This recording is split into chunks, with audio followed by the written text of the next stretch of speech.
बिस्मिल्लाहिर्रहमानिर्रहीम। अस्सलाम वालेकुम students, I hope you doing well. This is your lecture number 4 और आज के लेक्चर में हम लोग आईओटी की सिक्योरिटी की बेसिक्स पे ही बात करेंगे। मैं जल्दी से आपको लेक्चर नंबर 3 गो थ्रू करवा दूँ। इफ़ यू रिकॉल राइट, मैंने आपको लास्ट टाइम जो हमारी डिस्कशन थी उसमें हम लोगों ने टाइप्स ऑफ क्रिप्टोग्राफी देखी थी और फिर हम लोगों ने डिफरेंट इंक्रिप्शन टेक्निक्स देखी थी और देन हमने फिर ब्लॉक और स्ट्रीम साइफर का कॉन्सेप्ट लिया था। अभी मैं इसको अब एक्सप्लेन तो नहीं कर सकता, बट अगर आप याद करें तो हमने सिमेट्रिक की और एसिमेट्रिक की क्रिप्टोग्राफी का कॉन्सेप्ट देखा था। सिमेट्रिक की जिसमें की सेम होती है for both encryption and decryption, ठीक है। सेंडर और रिसीवर एक ही की का इस्तेमाल करते हैं, दैट इज़ कॉल्ड सिमेट्रिक की क्रिप्टोग्राफी। और अगर की आपके पास डिफरेंट यूज़ हो रही हो फॉर इंक्रिप्शन और डिक्रिप्शन, इंक्रिप्शन के लिए हमारे पास जो की इस्तेमाल हो रही है वो डिफरेंट होती है from the key that is used for decryption process, जिसको हमने फिर पब्लिक और प्राइवेट कीज भी कहा था। उसके बाद मैंने आपको दो मेथड्स इंट्रोड्यूस करवाए थे, जिसमें मैंने आपको बताया था कि एक मेथड होता है ट्रांसपोजिशन मेथड ऑफ इंक्रिप्शन, जिसमें हम लोग सिर्फ लेटर की या जो भी हमने हमारा प्लेन टेक्स्ट होता है उनकी लेटर्स की हम सिर्फ पोजीशन चेंज करते हैं, ठीक है। और मैंने आपको बताया था कि ये मेथड वीक है, ठीक है। जो सब्स्टिट्यूशन मेथड होता है इसके अंदर हम लोग अपना जो एक लेटर हमारे पास होता है उसको हम किसी और लेटर से रिप्लेस कर देते हैं, तो ये as compare to transposition method ज़्यादा सिक्योर मेथड होता है, ठीक है। और देन फिर हमने कॉन्सेप्ट लिया था ब्लॉक और स्ट्रीम साइफर का। ब्लॉक साइफर्स में हमारे पास जो प्लेन टेक्स्ट इन्फॉर्मेशन होती है उसको हम लोग इंक्रिप्ट करते हैं इन फॉर्म ऑफ ब्लॉक्स, जिसको आप खुद डिसाइड करते हैं कि वो ब्लॉक्स क्या होंगे। और स्ट्रीम साइफर में हमारे पास ब्लॉक्स नहीं होते हैं, हमारे पास इंक्रिप्शन ऑन द गो होती है। जैसे ही आपके पास एक लेटर रिसीव होता है हम साथ ही उसको इंक्रिप्ट कर लेते हैं, ठीक है। ये हमारे पास लास्ट लेक्चर का रिव्यू था। आज का लेक्चर जो है ये हमारे कोर्स का एक फंडामेंटल पार्ट कंप्लीट करेगा, जिसमें मैंने आपको इंफॉर्मेशन सिक्योरिटी, देखिए मैंने आपको लास्ट टाइम भी बताया था कि आईओटी की सिक्योरिटी, इंफॉर्मेशन की सिक्योरिटी या नेटवर्क की सिक्योरिटी, ये तीनों की बेसिक्स सेम ही हैं। तो आज हम इस बेसिक्स को कंप्लीट करेंगे। आज हम डिस्कस करेंगे क्रिप्ट एनालिसिस क्या होता है, ये हमने सिर्फ इसकी डेफिनेशन की हद तक देखना है। उसके बाद टाइप्स ऑफ अटैक में एक्टिव और पैसिव अटैक्स होते हैं, ये मैंने लास्ट लेक्चर के एंड में भी आपको बताया था, लेकिन मैं इस लेक्चर में इसको थोड़ा सा डिस्कस करूंगा। और इस लेक्चर का एक छोटा सा पार्ट रह जाएगा जो कि मैं आज कवर नहीं कर रहा। That is for the reason के जब आप एक इंक्रिप्शन एल्गोरिदम पढ़ लेंगे तब आपके लिए वो पार्ट समझना ज़रा आसान होगा, इसलिए मैं उसको आज के लेक्चर में डिस्कस नहीं करूँगा। तो आज हमारा लेक्चर का जो असल में मेन फोकस है वो जो प्ले फेयर साइफर है, ठीक है। और अगेन अनफॉर्चुनेटली क्योंकि एचईसी की आउटलाइन इस तरह की है कि मुझे I am very much aware कि आप में से बहुत सारे स्टूडेंट्स ये बेसिक्स पहले पढ़ के आ चुके हैं, और अगेन मे बी आप में से बहुत सारे स्टूडेंट्स को इन चीज़ों का कॉन्सेप्ट होगा। बट अगेन अगर आप एचईसी की आउटलाइन खोल के देख लें, मैंने काफ़ी बार आपको आउटलाइन भी दिखाई है, तो उसमें ये बेसिक्स कवर करना मेरी मजबूरी है। तो सिमेट्रिक की इंक्रिप्शन के अंदर सिर्फ प्ले फेयर साइफर ही मैं क्यों करवा रहा हूँ, सिर्फ ये एक एल्गोरिथम, और भी साइफर्स होते हैं सिमेट्रिक की के, लेकिन ये एक एल्गोरिथम मैं सिर्फ इसलिए करवा रहा हूँ क्योंकि मैंने इस एल्गोरिथम को करवाने के बाद मैंने आपको क्रिप्ट एनालिसिस के कुछ कॉन्सेप्ट्स क्लियर करने हैं, ठीक है, different type of attacks clear करने, जिसके लिए आपको कोई भी एक एल्गोरिथम का आना ज़रूरी है, क्योंकि ये एल्गोरिथम बहुत ज़्यादा सिंपल होता है, इसलिए मैंने इसको ही चूज़ किया है, ठीक है। हमारा आज के लेक्चर के जो कंटेंट्स हैं उसमें एक तो हम क्रिप्ट एनालिसिस के बारे में देखेंगे, जो कि बहुत सिंपल कॉन्सेप्ट है। हम इसको last time I think lecture number 2 में हम इसको डिफाइन भी कर चुके हैं। टाइप्स ऑफ अटैक आपके लिए टर्म्स नहीं होंगी, लेकिन न्यू टर्म्स होंगी, लेकिन आप इसको पहले डिफरेंट फॉर्म में देख चुके हैं, जो आज हम देखेंगे। और आज हम फिर एक इंक्रिप्शन एल्गोरिथम पढ़ेंगे जिसको हम लोग बोलते हैं प्ले फेयर साइफर या प्ले फेयर इंक्रिप्शन मेथड, आप जो मर्जी इसको क्या है। So let's start with the crypt analysis. ये दो वर्ड्स के ऊपर मुश्तमिल है। पहला वर्ड है इसमें क्रिप्ट, दूसरा वर्ड है एनालिसिस। तो असल में क्रिप्ट एनालिसिस क्या होता है, क्रिप्टोग्राफी का एनालिसिस। जो भी क्रिप्टोग्राफी टेक्निक आप अप्लाई करते हैं, किस लिए, आप अपनी प्लेन टेक्स्ट इंफॉर्मेशन को, पी फॉर प्लेन टेक्स्ट, जब आप अपनी प्लेन टेक्स्ट इंफॉर्मेशन को बनाते हैं, सी फॉर साइफर टेक्स्ट इंफॉर्मेशन, तो इसके लिए आप कुछ प्रोसेस अप्लाई करते हैं जो आज हम प्ले फेयर की फॉर्म में पढ़ेंगे। तो इसको रिवर्स करने के लिए, ठीक है, सपोज करें कि आपकी इंफॉर्मेशन जो है वो एक हैकर के पास चलेगी, तो हैकर क्या करेगा, या थर्ड पार्टी व्हाटसोएवर, वो एनालाइज करेगा, वो देखने की कोशिश करेगा कि इसके ऊपर कौन सा एल्गोरिदम लगा हुआ है। इसको जो वो एनालिसिस कर रहा होगा किसका, आपकी क्रिप्टोग्राफी जो आपने अप्लाई किया है इसके ऊपर मेथड, क्रिप्टोग्राफिक मेथड, उसका जो वो एनालिसिस करेगा, इस एनालिसिस को हम लोग क्या देते हैं, क्रिप्ट एनालिसिस, मतलब क्रिप्टोग्राफिक मेथड जो आपने यूज़ किया है उसका एनालिसिस, ताकि हम उसको रिवर्स कर सकें और हम हम अभी थोड़ी देर में देखते हैं। और इस समय क्रिप्ट एनालिसिस क्रिप्टोग्राफी का एक रिवर्स प्रोसेस है। क्रिप्टोग्राफी में हम इंफॉर्मेशन सिक्योर करते हैं और क्रिप्ट एनालिसिस में हम सिक्योर इंफॉर्मेशन के ऊपर अटैक करते हैं और हम ओरिजिनल इंफॉर्मेशन को रिट्रीव करने की कोशिश करते हैं। ठीक है, इसको हम लोग क्रिप्ट एनालिसिस बोलते हैं। मेरे ख्याल है ये बात आपको समझ आ गई। हमने लेक्चर नंबर 2 में गालिबन कवरी भी की थी। सो क्रिप्ट एनालिसिस क्या चीज़ होती है ये मैंने आपको वैसे तो सादा अल्फाज में बता दी, लेकिन मैं इसकी डेफिनेशन भी यहाँ आपको एक फॉर्मल डेफिनेशन बता रहा हूँ कि क्रिप्ट एनालिसिस में हमारा टारगेट होता है, हमारा तो नहीं मतलब जो भी थर्ड पार्टी है, कि वो सिक्योरिटी ब्रीच करे। ब्रीच का मतलब है कि सिक्योरिटी को वायलेट करे और क्या करे, जो इंक्रिप्टेड मैसेजेस हैं उसके सिक्योर कंटेंट को एक्सेस करने की कोशिश करे। ठीक है, तो जो इन्फॉर्मेशन आपने सिक्योर किया है वो थर्ड पार्टी उसके ऊपर क्रिप्ट एनालिसिस परफॉर्म करके उसमें से इन्फॉर्मेशन निकालने की कोशिश करेगी, या सारी निकाल लेगी या कुछ हिस्सा निकाल लेगी। दोनों केसेस हो सकते हैं, वो हम टाइप्स में पढ़ेंगे। अच्छा, इवन अगर आपके पास क्रिप्टोग्राफिक की नहीं है, मतलब अगर आपके पास इंक्रिप्शन की नहीं है, फॉर एग्जांपल अगर आप लोग सिमेट्रिक की लें तो सेम की होती है, या एसिमेट्रिक की लें तो पब्लिक और प्राइवेट। आप सपोज करें आपके पास कोई भी की नहीं है, सिर्फ आपके पास साइफर टेक्स्ट है, इसको बोलते हैं cipher text on B attack. Don't worry, हम इन टर्म्स को पढ़ेंगे। तो आपके पास कुछ भी नहीं है, आपके पास की भी नहीं है, आप महज इंफॉर्मेशन को पढ़ के भी रिवर्स इंजीनियरिंग कर सकते हैं। ये आसान काम नहीं होता, this is a very difficult process, लेकिन आप ये कर सकते हैं। तो that is what a cryptanalysis means, कि you are trying to breach the security of जो secure information even if you are unaware of cryptographic key, even if you are unaware of encipherment key, you can still decrypt the secure information। ठीक है, इसको हम लोग crypt analysis बोलते हैं। सो आप suppose करें कि आपके पास कोई इंक्रिप्टेड डाटा है जिसको हम लोग साइफर टेक्स्ट बोलते हैं, और आपके पास एक आपने क्रिप्ट एनालिसिस्ट कौन होता है जो क्रिप्ट एनालिसिस परफॉर्म करता है, उसको बोलते हैं crypt analyst. The person or the entity who is going to perform the crypt analysis is known as crypt analyst। तो crypt analyst क्या करता है, वो आपके साइफर टेक्स्ट इंफॉर्मेशन को ब्रेक करने की कोशिश करता है। ठीक है, इवन उसके पास की भी नहीं है तब भी वो ये काम कर सकता है। ठीक है जी, हम देखेंगे कि ये कैसे होगा। तो ये आप याद करें कि ये आपके पास एक पूरा एक प्रोसेस था। तो मैंने आपको बताया था कि आपने यहाँ से एक इन्फॉर्मेशन है हाई, उसको आपने कोई इंक्रिप्शन स्कीम लगा के किसी और इन्फॉर्मेशन में कन्वर्ट किया और आपने उसको रिसीवर एंड पे भेज दिया। आपकी इन्फॉर्मेशन हैकर के पास चली गई, लेकिन जब तक उसके पास की नहीं होगी तो वो कुछ भी नहीं कर सकता। लेकिन अगर उसके पास की नहीं भी है तो वो क्रिप्ट एनालिसिस परफॉर्म कर सकता है। तो ये चीज़ हम मजीद क्लियर करेंगे। हम आपने इसके बारे में परेशान नहीं होना कि ये होता कैसे है। इसलिए आज हम एक एल्गोरिदम पढ़ेंगे और वो एल्गोरिदम पढ़ने के बाद हम इस चीज़ को ज़रा मजीद इन डेप्थ देखेंगे और उसको क्लियर करने की कोशिश करेंगे। ये तो हमारा पहला कंटेंट था जो मैंने आपको ब्रीफली बता दिया। दूसरा कंटेंट जो हमारा टॉपिक है लेक्चर का, हमारा जो दूसरा टॉपिक है वो है टाइप्स ऑफ अटैक। ठीक है, तो टाइप ऑफ अटैक क्या चीज़ होती है, टाइप्स ऑफ अटैक।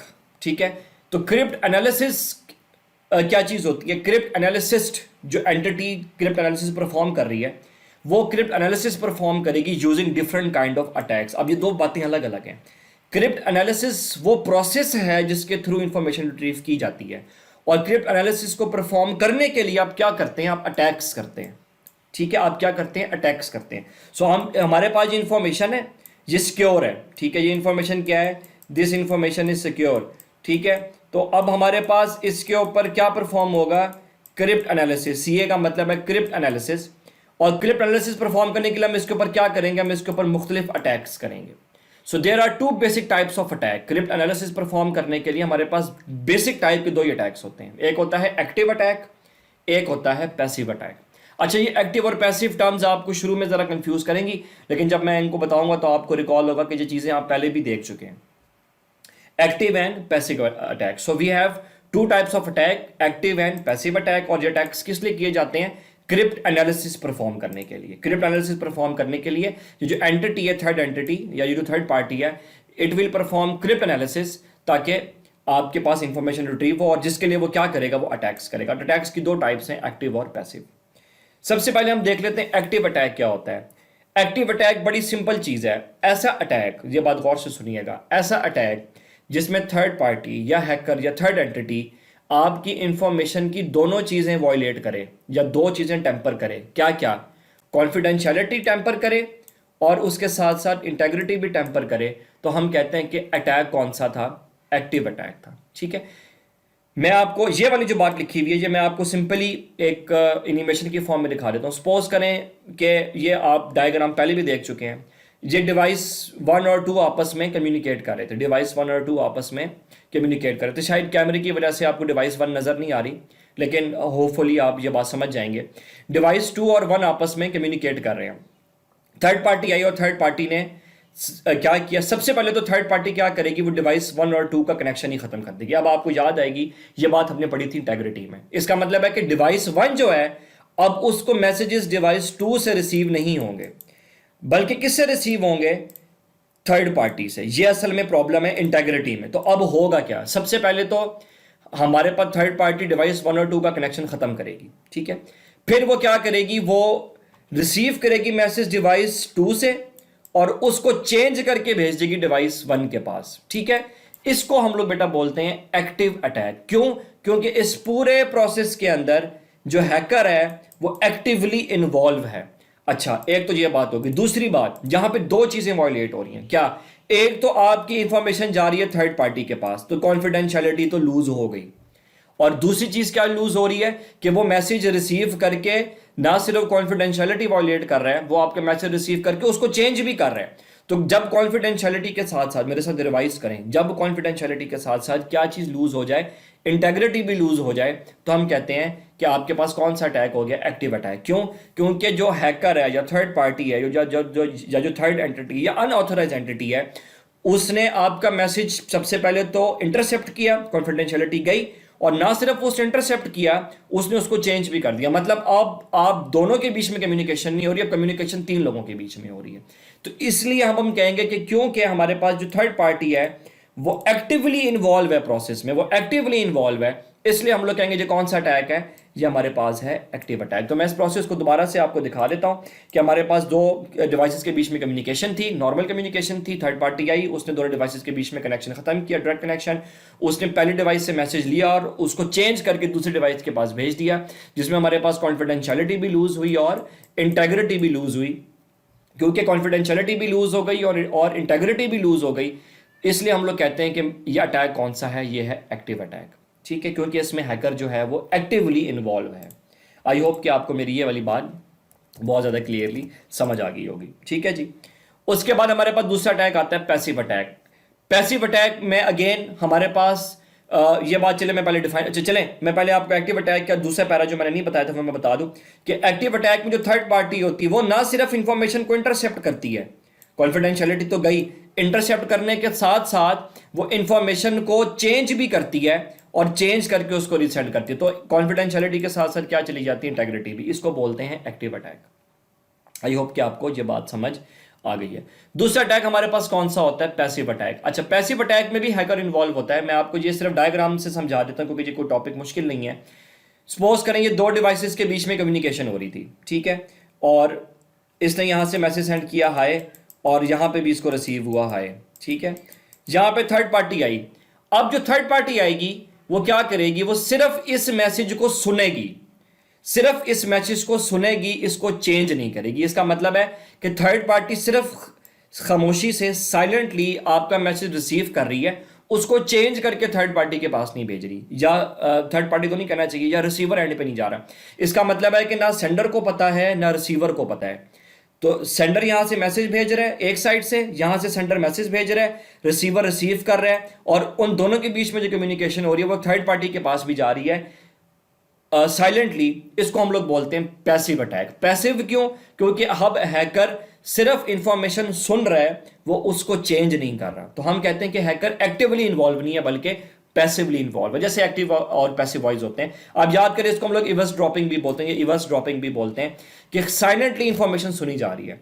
जो पैसिव अटैक होता है ये ज्यादा डेंजरस होता है। ये डेंजरस क्यों है?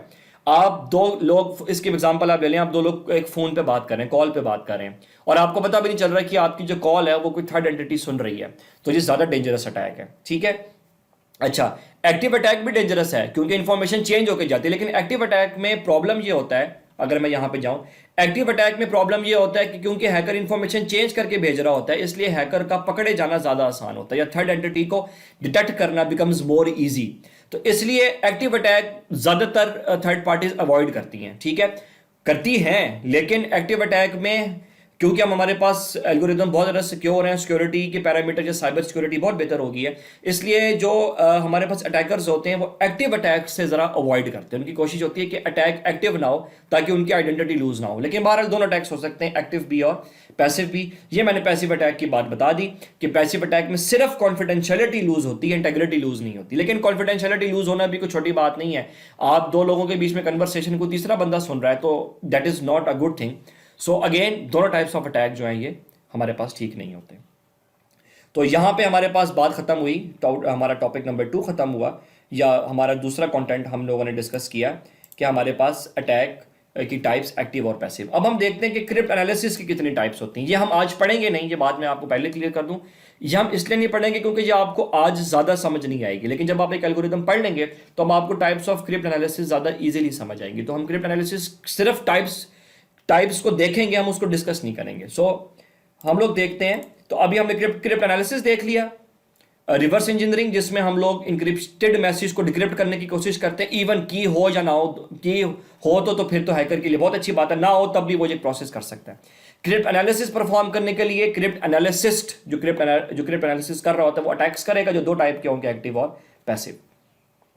अब हम देखते हैं टाइप्स ऑफ क्रिप्ट एनालिसिस कि ये क्रिप्ट एनालिसिस किन तरीकों से परफॉर्म हो सकते हैं। अटैक्स की टाइप तो आपने देख ली, लेकिन एक अटैकर या एक थर्ड पार्टी या हैकर क्रिप्ट एनालिसिस परफॉर्म करने के लिए क्या क्या तरीकाकार यूज कर सकता है, इसको हम लोग बोलते हैं crypt analysis. So let's see कि क्रिप्ट एनालिसिस क्या होता है। अब हम देखते हैं कि क्रिप्ट एनालिसिस की क्या टाइप्स होती हैं। क्रिप्ट एनालिसिस असल में ये जब मैं आपको टाइप्स बताऊंगा तो फिर आपको मेरी बात ज़्यादा क्लियर होगी। क्रिप्ट एनालिसिस को परफॉर्म करने के लिए असल में क्रिप्ट एनालिसिस की टाइप्स का मतलब ये है, जो हमारा टॉपिक है टाइप्स ऑफ क्रिप्ट एनालिसिस। इस बात का मतलब ये है कि जब आपके पास थर्ड पार्टी आपकी इंफॉर्मेशन को रिट्रीव करने की कोशिश करेगी, सपोज करें कि ये सेंडर साइड है जिसने यहाँ से प्लेन टेक्स्ट भेजा, और ये रिसीवर साइड है जहाँ पे आपको रिसीव हुआ साइफर टेक्स्ट। यहाँ पे हमारे पास एक थर्ड पार्टी अवेलेबल है। अब इस थर्ड पार्टी ने आपका मैसेज इंटरसेप्ट किया। पहली बात तो सवाल ये पैदा होता है कि वो कौन सा मैसेज इंटरसेप्ट करेगा, वो इंक्रिप्टेड मैसेज इंटरसेप्ट कर रहा है या ओरिजिनल मैसेज इंटरसेप्ट कर रहा है। अच्छा, फिर वो फर्दर उसमें क्या होता है, क्या वो उसको सारा इंक्रिप्टेड मैसेज मिल गया है नंबर 1, या उसको सारा ही ओरिजिनल मैसेज मिल गया है। तो इसको हम डिवाइड करते हैं।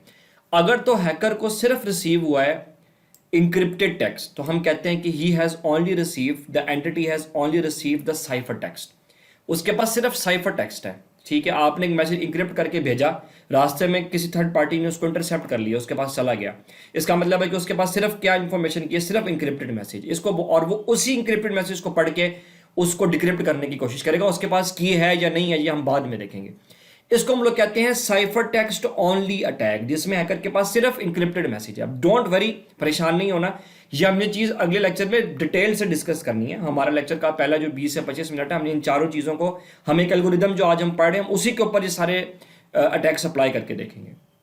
अच्छा, फिर जरूरी नहीं है कि उसके पास सारा साइफर टेक्स्ट चला जाए। सपोज करें कि आपने 100 लाइंस का साइफर टेक्स्ट भेजा, या तो 100 का 100 लाइंस का साइफर टेक्स्ट चला गया तो उसके पास सारा ही चला गया। सपोज करें उसके पास 100 लाइंस में से सिर्फ थोड़ा सा 50 लाइंस का टेक्स्ट चला गया, तो हम कहते हैं चूजन साइफर टेक्स्ट। इसका मतलब है कि उसके पास सारा साइफर टेक्स्ट नहीं है, कुछ साइफर टेक्स्ट है, तो वो उस थोड़े से पोर्शन को पढ़ के कुछ क्रिप्ट एनालिसिस परफॉर्म करेगा। अच्छा, फिर दूसरी कंडीशन क्या हो सकती है कि आप सपोज करें कि उसके पास जो है वो साइफर टेक्स्ट नहीं गया, उसके पास ओरिजिनल मैसेज चला गया किसी तरीके से, ठीक है। इसको हम लोग कहते हैं non plain text. Plain text आपके ओरिजिनल इंफॉर्मेशन। सो हैकर के पास साइफर टेक्स्ट नहीं गया, अब उसके पास ओरिजिनल इंफॉर्मेशन है, जो मैसेज इंक्रिप्ट होना था वो उसके पास है। अब वो उसको पढ़ के किसी तरीके से उस जो है आपके पास, अच्छा, प्लेन टेक्स्ट इंफॉर्मेशन जाने का नुकसान ये होता है कि हैकर के पास क्योंकि प्लेन टेक्स्ट ही चला गया तो उसको की ढूंढने की जरूरत ही नहीं है। वो क्या करेगा, वो प्लेन टेक्स्ट को डिफरेंट एल्गोरिदम से गुजारेगा, और हर दफा वो देखेगा कि जब आपने प्लेन टेक्स्ट को इंक्रिप्ट करके भेजा तो हैकर के पास से पहले से प्लेन टेक्स्ट था, वो क्या करेगा, वो प्लेन टेक्स्ट के ऊपर मुख्तलिफ एल्गोरिदम लगा के चेक करेगा कि उनका पॉसिबल इंक्रिप्टेड मैसेज क्या आ सकता है। तो डोंट वरी, हम ये चीज़ डिस्कस करेंगे, सो जस्ट होल्ड ऑन। और अगर हैकर के पास पूरा प्लेन टेक्स्ट नहीं है तो हो सकता है उसके पास उसका कुछ हिस्सा चला गया हो, जिसको हम लोग कहते हैं choose and plain text attack. ठीक है, सो हमारे पास 4 टाइप्स हैं, या तो पूरा साइफर टेक्स्ट चला गया तो साइफर टेक्स्ट ओनली अटैक, या साइफर टेक्स्ट का कुछ हिस्सा चला गया तो चूजन साइफर टेक्स्ट अटैक, या सारा प्लेन टेक्स्ट चला गया तो नॉन प्लेन टेक्स्ट जो है अटैक, या प्लेन टेक्स्ट ओनली अटैक। याद रखिएगा इसका मतलब एक ही है, प्लेन टेक्स्ट ओनली अटैक या नॉन प्लेन टेक्स्ट अटैक, या साइफर टेक्स्ट ओनली अटैक या नॉन साइफर टेक्स्ट अटैक, मतलब दोनों का एक ही है। या उसको पूरा प्लेन टेक्स्ट नहीं पता होगा, उसका कुछ हिस्सा उसको पता होगा।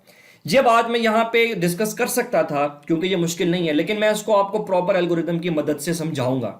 आज हम जो एल्गोरिदम पढ़ रहे हैं उसका पढ़ने का मकसद भी यही है कि सिर्फ हमने एल्गोरिदम नहीं पढ़ लेना, हम उस एल्गोरिदम के ऊपर अटैक में आपको प्रॉपर उसके ऊपर अटैक करके भी दिखाऊंगा कि अटैक करके और इनमें से कौन सा अटैक कैसे होगा। कोई एक मैं चूज कर लूंगा या 2 चूज कर लूंगा, मैं आपको अटैक करके भी दिखाऊंगा कि किस तरह अटैक करके, ताकि आपको अटैक करने का प्रोसेस भी समझ आए। ये चीज़ आपको हेल्प आउट करेगी क्योंकि हमारा कोर्स आगे जाके थोड़ा सा टेक्निकल हो जाएगा, वहां पे ये चीज़ आपको हेल्प आउट करेगी। यहाँ पे हम इस डिस्कशन को कंक्लूड करते हैं। सो हमारा यहाँ पे जो कंटेंट्स थे, ये 2 कंटेंट्स, क्योंकि ये 3 इस तरह हो जाते हैं कि हमने टाइप्स ऑफ क्रिप्ट एनालिसिस भी देख ली, यहाँ पे हम ये इसको स्टॉप करते हैं। और आज हम लोग एक इंक्रिप्शन एल्गोरिदम पढ़ रहे हैं जिसको हम लोग बोलते हैं प्ले फेयर साइफर।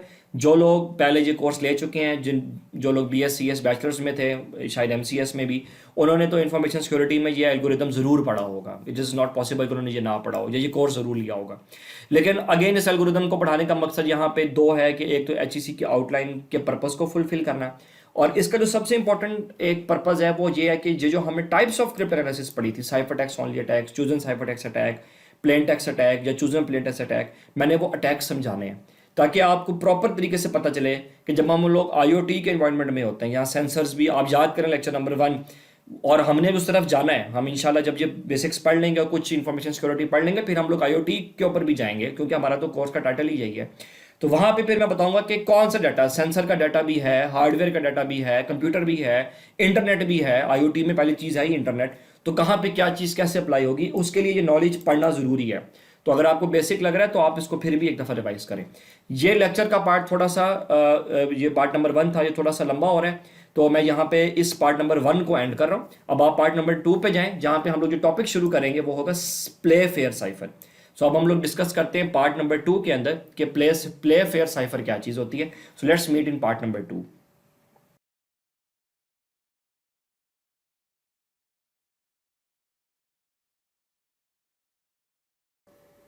ओके जी, अब हम लोग डिस्कस करेंगे प्ले फेयर साइफर। और प्ले फेयर साइफर करने से पढ़ने से पहले मैं जल्दी से आपको कुछ बेसिक्स याद करवा दूं।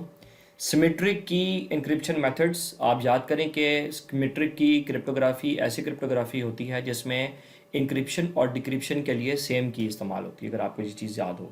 ठीक है, तो ये मैं एक डायग्राम आपके सामने खोलूँ जो आप पहले भी देख चुके हैं।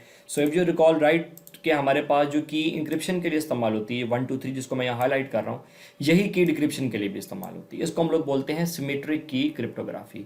और हम जो प्ले फेयर साइफर पढ़े हैं ये सिमेट्रिक की एल्गोरिदम है। ठीक है, इसका मतलब है कि ये एल्गोरिदम में जो की हम इस्तेमाल करेंगे इंक्रिप्शन के लिए और जो डिक्रिप्शन के लिए, दोनों के लिए जो हम की इस्तेमाल करेंगे उसके लिए जो है की जो है वो सेम होगी। ठीक है, अच्छा, फिर आपको ये भी याद करवा दूं, वैसे तो चीज़ मैंने डिस्कस की थी ट्रांसपोजिशन मेथड और सब्स्टिट्यूशन मेथड। सब ट्रांसपोजिशन मेथड जिसमें हम लोग प्लेन टेक्स्ट की सिर्फ पोजीशन चेंज करते हैं। सब्स्टिट्यूशन मेथड में हम लोग जो प्लेन टेक्स्ट के अंदर लेटर्स होते हैं उनको किसी और लेटर से सब्स्टिट्यूट कर देते हैं, मतलब ओरिजिनल इन्फॉर्मेशन ही रिप्लेस हो जाती है। और फिर ब्लॉक और स्ट्रीम साइफर, जो ब्लॉक साइफर में इंफॉर्मेशन चंक्स में होती है, एक साथ सारी इंक्रिप्ट नहीं होती बल्कि ब्लॉक्स में होती है।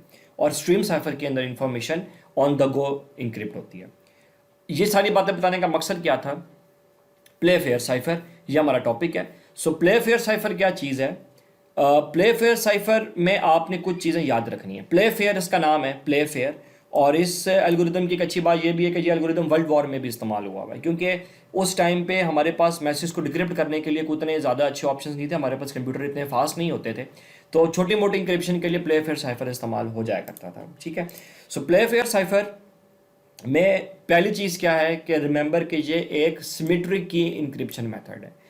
सो मेरे साथ साथ आपने रिवाइज करना है। Play fair cipher is a symmetric key encryption algorithm. मतलब इस एल्गोरिदम में प्ले फेयर साइफर बोलें या प्ले फेयर एल्गोरिदम बोलें या प्ले फेयर इंक्रिप्शन मेथड बोलें, जो मर्जी बोलें, या प्ले फेयर इनसाइफरमेंट मेथड बोलें, सबका मतलब एक ही है। साइफर का मतलब इंक्रिप्शन ही होता है। सो प्ले फेयर साइफर के अंदर जो प्ले फेयर साइफर एल्गोरिदम है, नंबर 1, ये जो इंक्रिप्शन मेथड है या एल्गोरिदम है, जो मर्जी कह लें, इंक्रिप्शन मेथड या एल्गोरिदम भी एक ही चीज़ है। ये टर्म्स मैं आगे पीछे बोलता रहूँगा तो आपने कंफ्यूज नहीं होना।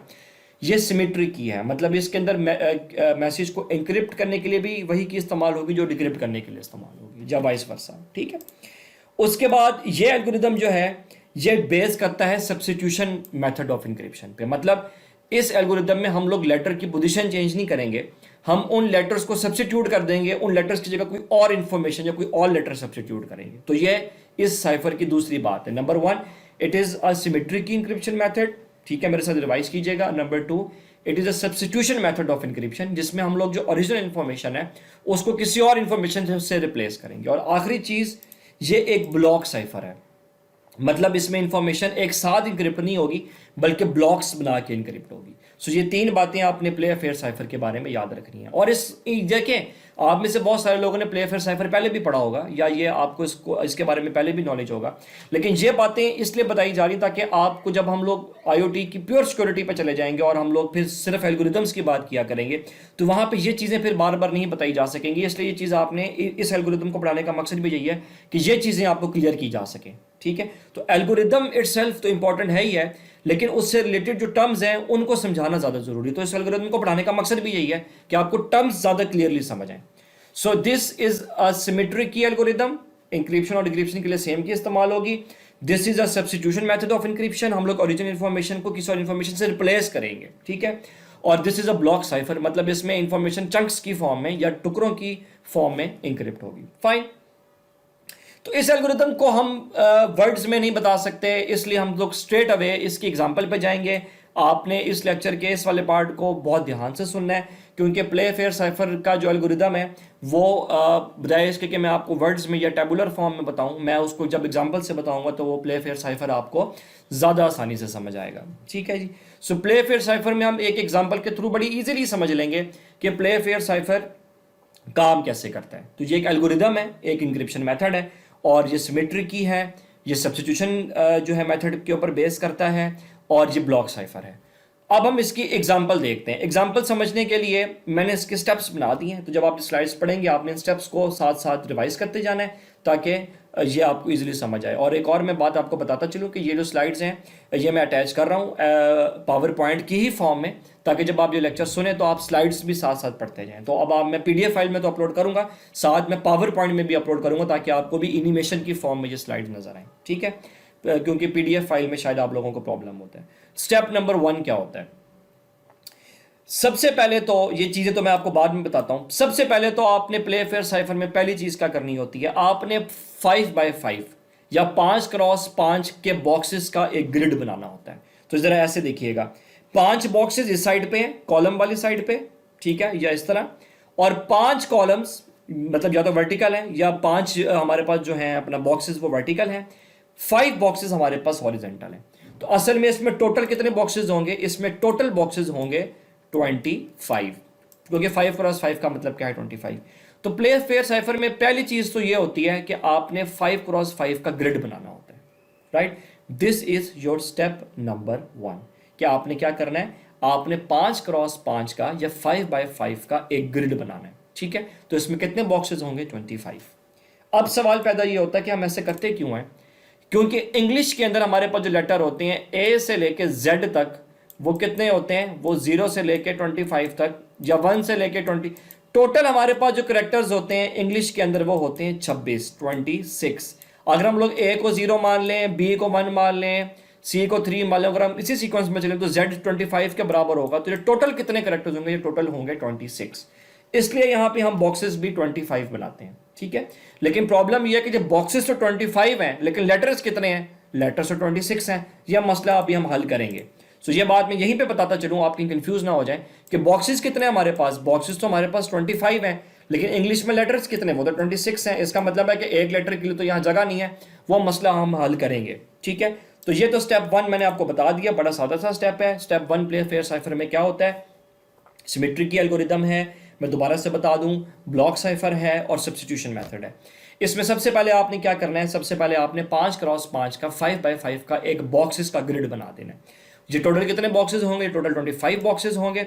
ये हम क्यों कर रहे हैं, क्योंकि इंग्लिश के अंदर जो लेटर्स की तादाद है वो 26 या 26 है। तो अभी हम देखते हैं कि एक लेटर के साथ जो रह गया है +1, जो एक लेटर रह गया वो कहाँ जाएगा, ये अभी हम डिस्कस करते हैं। ये स्टेप 1 आपका कंप्लीट हो गया। अब हम आते हैं स्टेप 2 की तरफ। स्टेप 2 को समझाने के लिए मुझे एक इंक्रिप्शन की पहले सपोज करनी पड़ेगी, ठीक है। तो अब सपोज करें, अच्छा ये एल्गोरिदम मैं जान के डायरेक्ट इसलिए बता रहा हूं क्योंकि जब आप इसके एंड पे पहुंचेंगे तभी आपको बात क्लियरली समझ आएगी, इसलिए मैं वर्ड्स में बताने से बेहतर है कि मैं एग्जांपल के थ्रू डेमोंस्ट्रेट कर रहा हूं। सपोज करें कि आपने इंक्रिप्शन की 4 वर्ड्स की चूज की या 4 लेटर्स की, वर्ड्स तो नहीं, लेटर ज्यादा अप्रोप्रिएट वर्ड है, वर्ड्स तो कॉम्बिनेशन ऑफ लेटर्स होता है। सो इंक्रिप्शन की हमने 4 लेटर की चूज की। पहला लेटर है एन, दूसरा लेटर है सी, तीसरा लेटर है बी और चौथा लेटर है ए। एन सी बी ए। अच्छा, प्ले फेयर साइफर में अपर केस और लोअर केस का प्रॉब्लम नहीं होता। आप चाहे छोटा एन कंसिडर करें आप बड़ा, तो छोटा एन हो मतलब लोअर केस हो या कैपिटल एन हो, ये चीज प्ले फेयर साइफर में मैटर नहीं करती। नंबर 1, प्ले फेयर साइफर में आपने एक और चीज याद रखनी है, इसमें ए से लेके जेड तक कैपिटल हो या स्मॉल हो, इनके अलावा कोई और लेटर नहीं होता। जैसे कि @ जिनको हम स्पेशल करेक्टर बोलते हैं, ये वाले करेक्टर्स नहीं होते। ये इस प्ले फेयर साइफर का एक ड्रॉबैक भी है।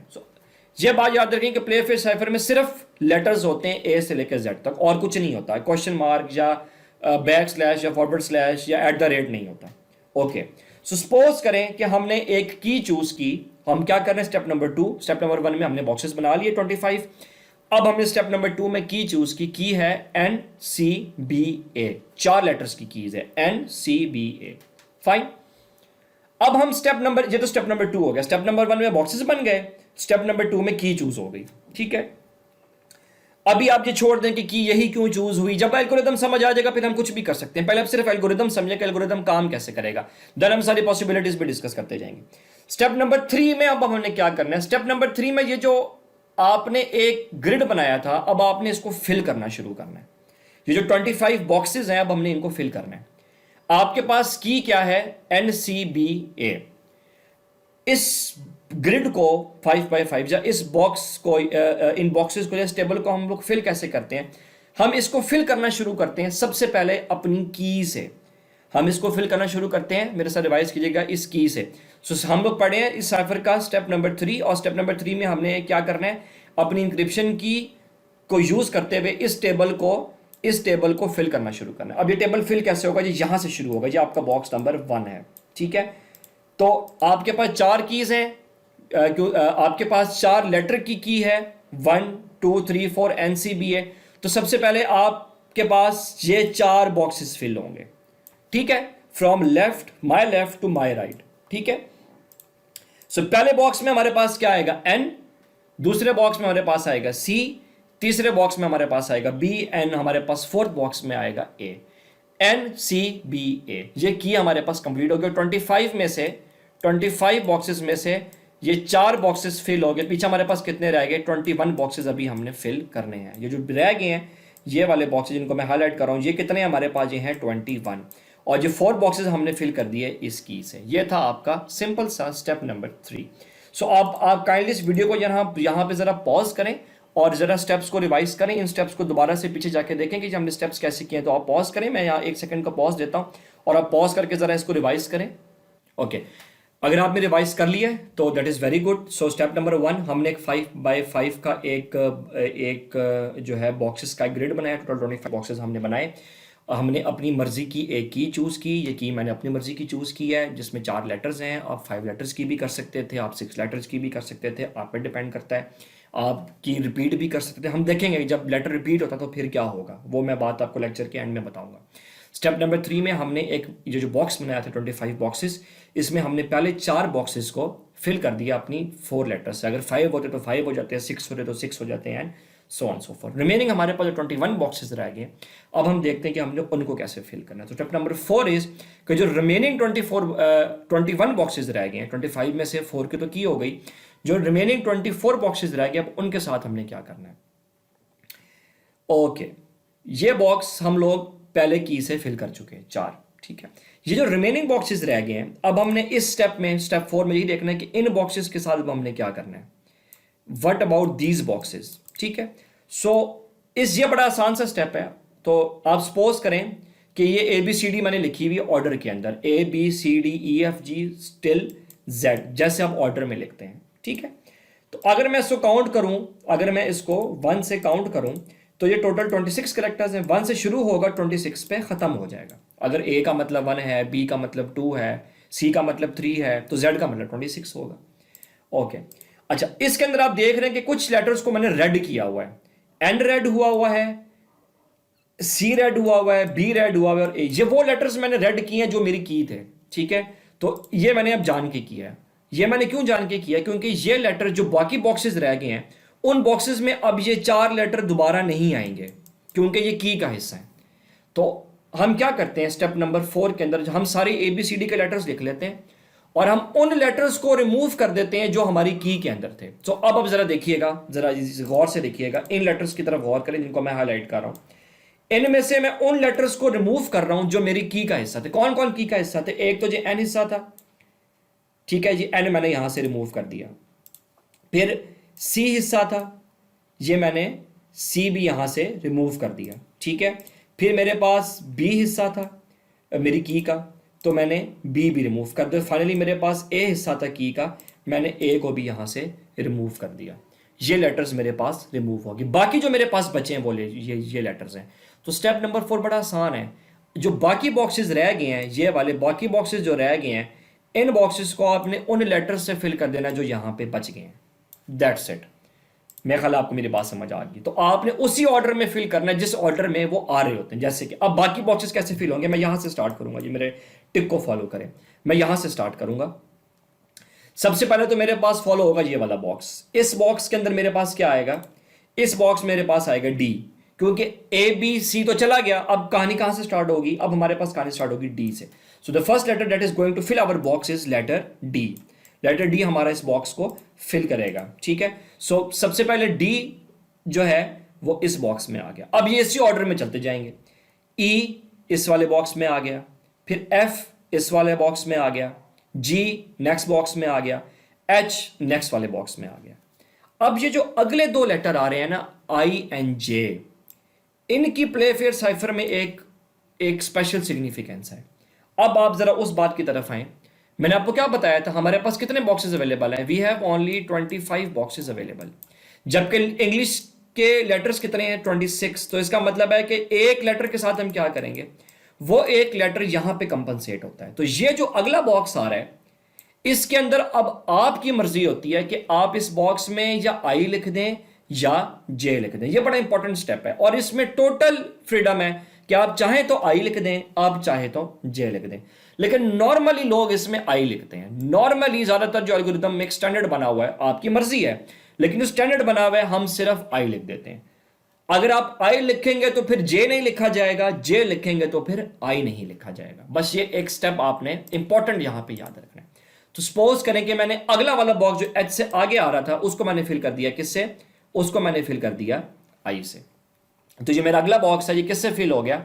ये I से फिल हो गया। अब अगली बारी किसकी आ रही है? J की, क्योंकि अब मैंने यहां पे या I लिखना था या मैंने यहां पे J लिखना था। क्योंकि मैंने यहां पे किसको चूज कर लिया? I को, तो अब J इस पूरे 25 बॉक्सेस में कहीं आएगा ही नहीं।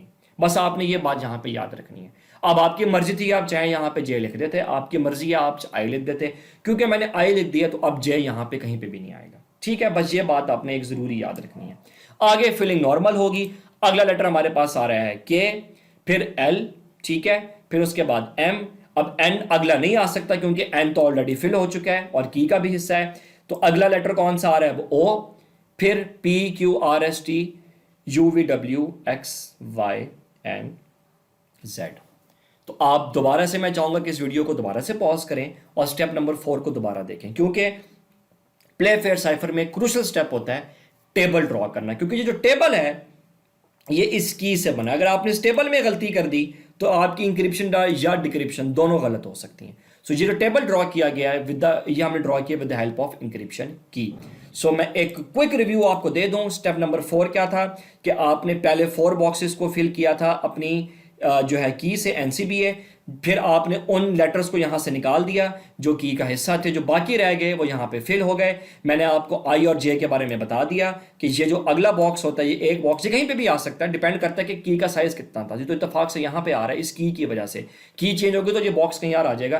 तो अब आपकी मर्जी कि आप इस बॉक्स में आई लिखेंगे या जे लिखेंगे। आई लिखेंगे तो फिर इस पूरे 25 बॉक्सेस में कहीं जे नहीं आएगा, जे लिखेंगे तो उस पूरे 25 बॉक्स में आई नहीं आएगा। तो ये असल में आई जे लिखना भी एक सिक्योरिटी का हिस्सा है। आप अगली पार्टी को ये बताएंगे कि जो आप टेबल बना रहे हैं उसमें आप आया आई को इग्नोर करेंगे या जे को इग्नोर करेंगे। तो ये प्लेफेयर साइफर में एक बेसिकली सिक्योरिटी लेयर भी है कि आप की के साथ साथ ये भी डिसाइड करेंगे कि आप आई लिखेंगे या जे लिखेंगे। ये एक सिक्योरिटी लेयर है, ठीक है। तो ये बेसिकली एक सिक्योरिटी का हिस्सा है। आई लिखेंगे तो इंक्रिप्शन कुछ और हो जाएगी, जे लिखेंगे तो इंक्रिप्शन कुछ और हो जाएगी। ज़ाहिर है जब एक लेटर ही नहीं होगा तो वो इंक्रिप्शन में आएगा ही नहीं, ठीक है। इसी तरह जे होगा तो and so on so fourth, ठीक है।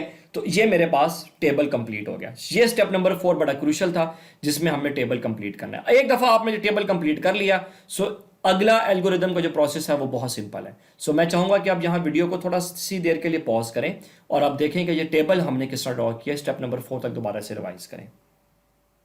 ओके, अगर आपने ये चीज़ समझ ली कि ये टेबल कैसे ड्रॉ हुआ है, अब हम लोगों का पहला स्टेप यहाँ पे कंप्लीट हो गया। ये जो आपके पास की है और ये जो टेबल है, ये दोनों ही इंक्रिप्शन प्रोसेस में आपकी मददगार साबित होंगे प्लेफेयर साइफर में। और एक इसमें और चीज़ जो मददगार साबित होगी कि आपने आई लिखा है या जे लिखा है। तो ये जो 3 चीज़ें हैं ये अब लीक नहीं होनी चाहिए। ना ये की लीक होनी चाहिए, ना ये टेबल लीक होना चाहिए, ना डेफिनेटली जब की और टेबल ही नहीं है तो फिर आई जे का सवाल पैदा नहीं होता। लेकिन अगर सपोज करें खुदा न खास्ता की आपकी लीक हो गई तो फिर हैकर को ये नहीं पता होना चाहिए कि आपने आई रिप्लेस किया था या जे रिप्लेस किया था। लेकिन डेफिनेटली वो दोनों ट्राई करके देख लेगा। ये बात हम एंड में पढ़ेंगे। तो ये तीनों चीज़ें अब सिक्योरिटी का हिस्सा है। दैट वॉज जो स्टेप नंबर 4, टेबल ड्रॉ करना यूजिंग की। अच्छा, अगर की रिपीट होती हो, वैसे ये बात यहाँ बताना जरूरी नहीं। सपोज करें आपने की रख दी HELLO, ये आपकी की है, ठीक है। अच्छा, अब एल यहां पर 2 दफा आ रहा है, अब क्या करें? तो इसमें कुछ भी नहीं होता। आप सिंपली ये करते हैं, क्योंकि हमारे पास की का साइज यहां पे भी 3 4 5 है, लेकिन हम यहां बॉक्सेस 4 ही फिल करेंगे। 4 कैसे फिल करेंगे? HEL, क्योंकि एल लेटर एक दफा आ चुका है, एल लेटर अब दोबारा नहीं आएगा। ये प्लेफेयर साइफर का रूल है कि क्योंकि देखिए एबीसीडी में आपके पास लेटर एल तो एक दफ़ा ही आएगा ना।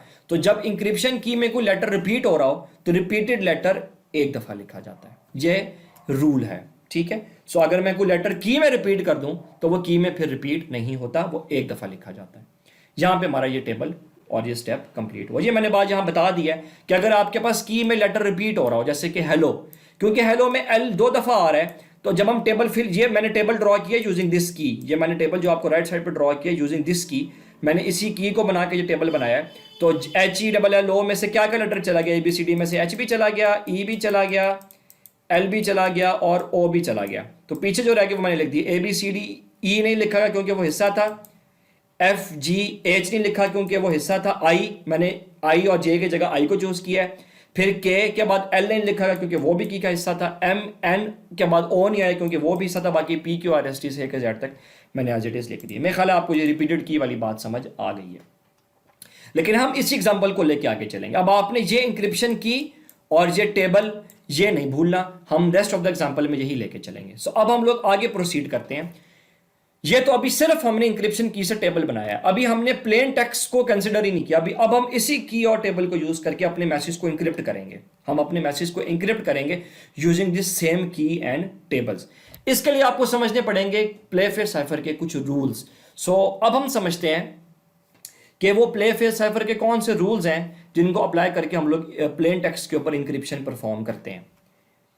ये वो कुछ रूल्स हैं जो मैं यहां पे सिर्फ आपको लिखा हुआ दिखा रहा हूं। पहला रूल है कि आप प्लेन टेक्स्ट को जिसको आपने इंक्रिप्ट करना होता है, सबसे पहले आप उसके ब्लॉक्स बनाते हैं, फिर लेटर एक्स लिखते हैं 2 जगह पे। अगर लेटर सिंगल हो या लेटर रिपीटेड हो, मैं I am very well aware कि आपको अभी कुछ भी समझ नहीं आई होगी बात। तो इसलिए जो स्टेप्स है ना, ये मैं लिखे हुए से बेहतर है कि मैं आपको परफॉर्म करके दिखाऊं ताकि आपको बात समझ आए। तो आप सपोज करें, ये वो रूल्स हैं कि जब सेम रो में आ रहे हो तो क्या होगा, सेम कॉलम में आ रहे हो तो क्या होगा, सेम रो और कॉलम सेम ना हो तो क्या होगा।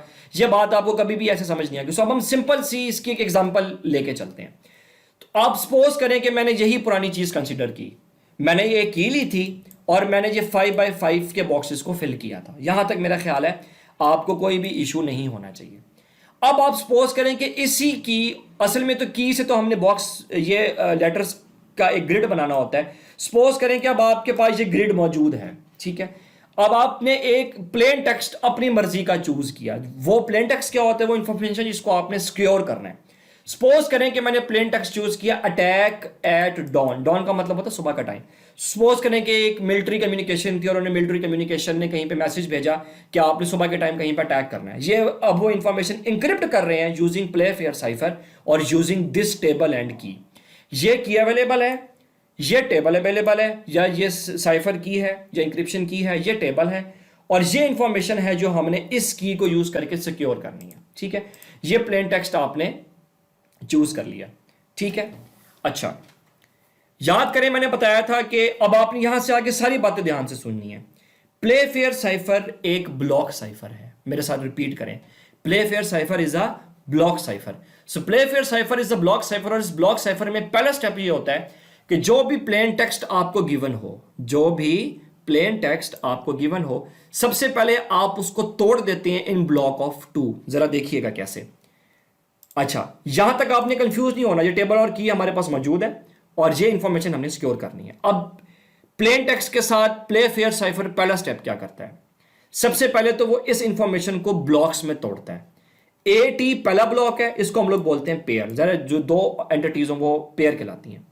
दूसरा हमारे पास ब्लॉक क्या है, टी ए, तो ये हमारे पास, इसलिए इसको बोलते हैं ब्लॉक साइफर, क्योंकि ये आपके पूरी टेक्स्ट को, पूरे प्लेन टेक्स्ट को एक साथ इंक्रिप्ट नहीं करेगा, बल्कि पहले इनके क्या बनाएगा, पहले वो इनके बनाएगा जनाब ब्लॉक्स, ठीक है जी, ओके। उसके बाद सी के, ये हमारे पास हो गया दूसरा पेयर। अच्छा, याद रखिएगा प्ले फेयर साइफर में जो स्पेस मैंने दी हुई है, प्ले फेयर साइफर में स्पेस का मतलब कुछ नहीं होता, ठीक है। वो उसको एक सीरीज में ही रीड करता है, ठीक है, ओके। उसके बाद सी के हमारे पास हो गया। अगला पेयर ए टी, ये वैसे पहले भी आ चुका है, ये फिर रिपीट हो रहा है। ये चौथा, हमारे पास चौथा पेयर हो गया। डी ए पांचवा पेयर हो गया, ये ए टी हमारे पास, ये सी के, फिर हमारे पास डी ए, और आखिरी पेयर हमारे पास हो गया डब्ल्यू एन। अब हमारे पास प्ले फेयर साइफर इस ब्लॉक पे अलग इंक्रिप्शन लगाएगा, इस ब्लॉक पे अलग इंक्रिप्शन लगाएगा। टोटल हमारे पास 6 ब्लॉक्स के ऊपर इंक्रिप्शन अप्लाई होगी, ठीक है। ये प्ले फेयर साइफर का एक प्रोसेस है, ठीक है। तो अब ये ब्लॉक्स इंक्रिप्ट कैसे होंगे, यूजिंग दिस टेबल। इस टेबल को इस्तेमाल करते हुए हम लोग हर एक एक ब्लॉक को, ए टी, टी ए, सी के, ए टी, डी ए और डब्ल्यू एन, हम हर एक एक ब्लॉक को उठाएंगे और उसको हम प्ले फेयर साइफर के थ्रू इंक्रिप्ट करते जाएंगे। इसलिए ये ब्लॉक साइफर है, क्योंकि ये इंफॉर्मेशन को ब्लॉक्स की फॉर्म में इंक्रिप्ट करता है। यहां पे भी एक आधी बात अभी कंफ्यूज करेगी आपको, जो मैं आगे जाके बताऊंगा, लेकिन वो मैं अभी नहीं बताता, वो मैं इस लेक्चर के एंड में बताऊंगा।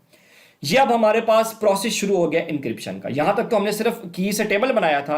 अब हम लोग ये प्रोसेस समझ रहे हैं कि प्लेन टेक्स्ट इंक्रिप्ट होगा कैसे, जिसमें पहला स्टेप क्या होता है, पहला स्टेप होता है कि जो भी प्लेन टेक्स्ट है उसको आप 2-2 लेटर्स के ब्लॉक्स बना लें। क्या करें उसके, मेरे साथ रिपीट करें, 2-2 लेटर्स के आप क्या करें, ब्लॉक्स बना लें, ठीक है, फाइन। अभी आपने कंफ्यूज नहीं होना कि कोई और प्लेन टेक्स्ट हो तो क्या हो, रिपीटेड लेटर हो तो क्या हो, वो हम बाद में देखेंगे, ठीक है, ओके। अब हम इंक्रिप्शन का प्रोसेस शुरू करते हैं। अब हम हर ब्लॉक को ना अलग अलग इंक्रिप्ट करेंगे। ये मैंने टेक्स्ट भी जान के चूज किया है। पहले हम इसको इंक्रिप्ट करेंगे यूजिंग दिस टेबल जो मैंने आपको बताया, फिर हम लोग इसको इंक्रिप्ट करेंगे, फिर हम लोग इसको इंक्रिप्ट करेंगे and so on so forth. So अभी हम इंक्रिप्ट करते हैं सबसे पहले इसको। अच्छा, ये मैंने हेडिंग दी हुई है, letters are in same column. ये बात मैं आपको अभी बताता हूं। प्ले फेयर साइफर में 3 पॉसिबिलिटी होती है। चले मैं आपको यहां बता देता हूं।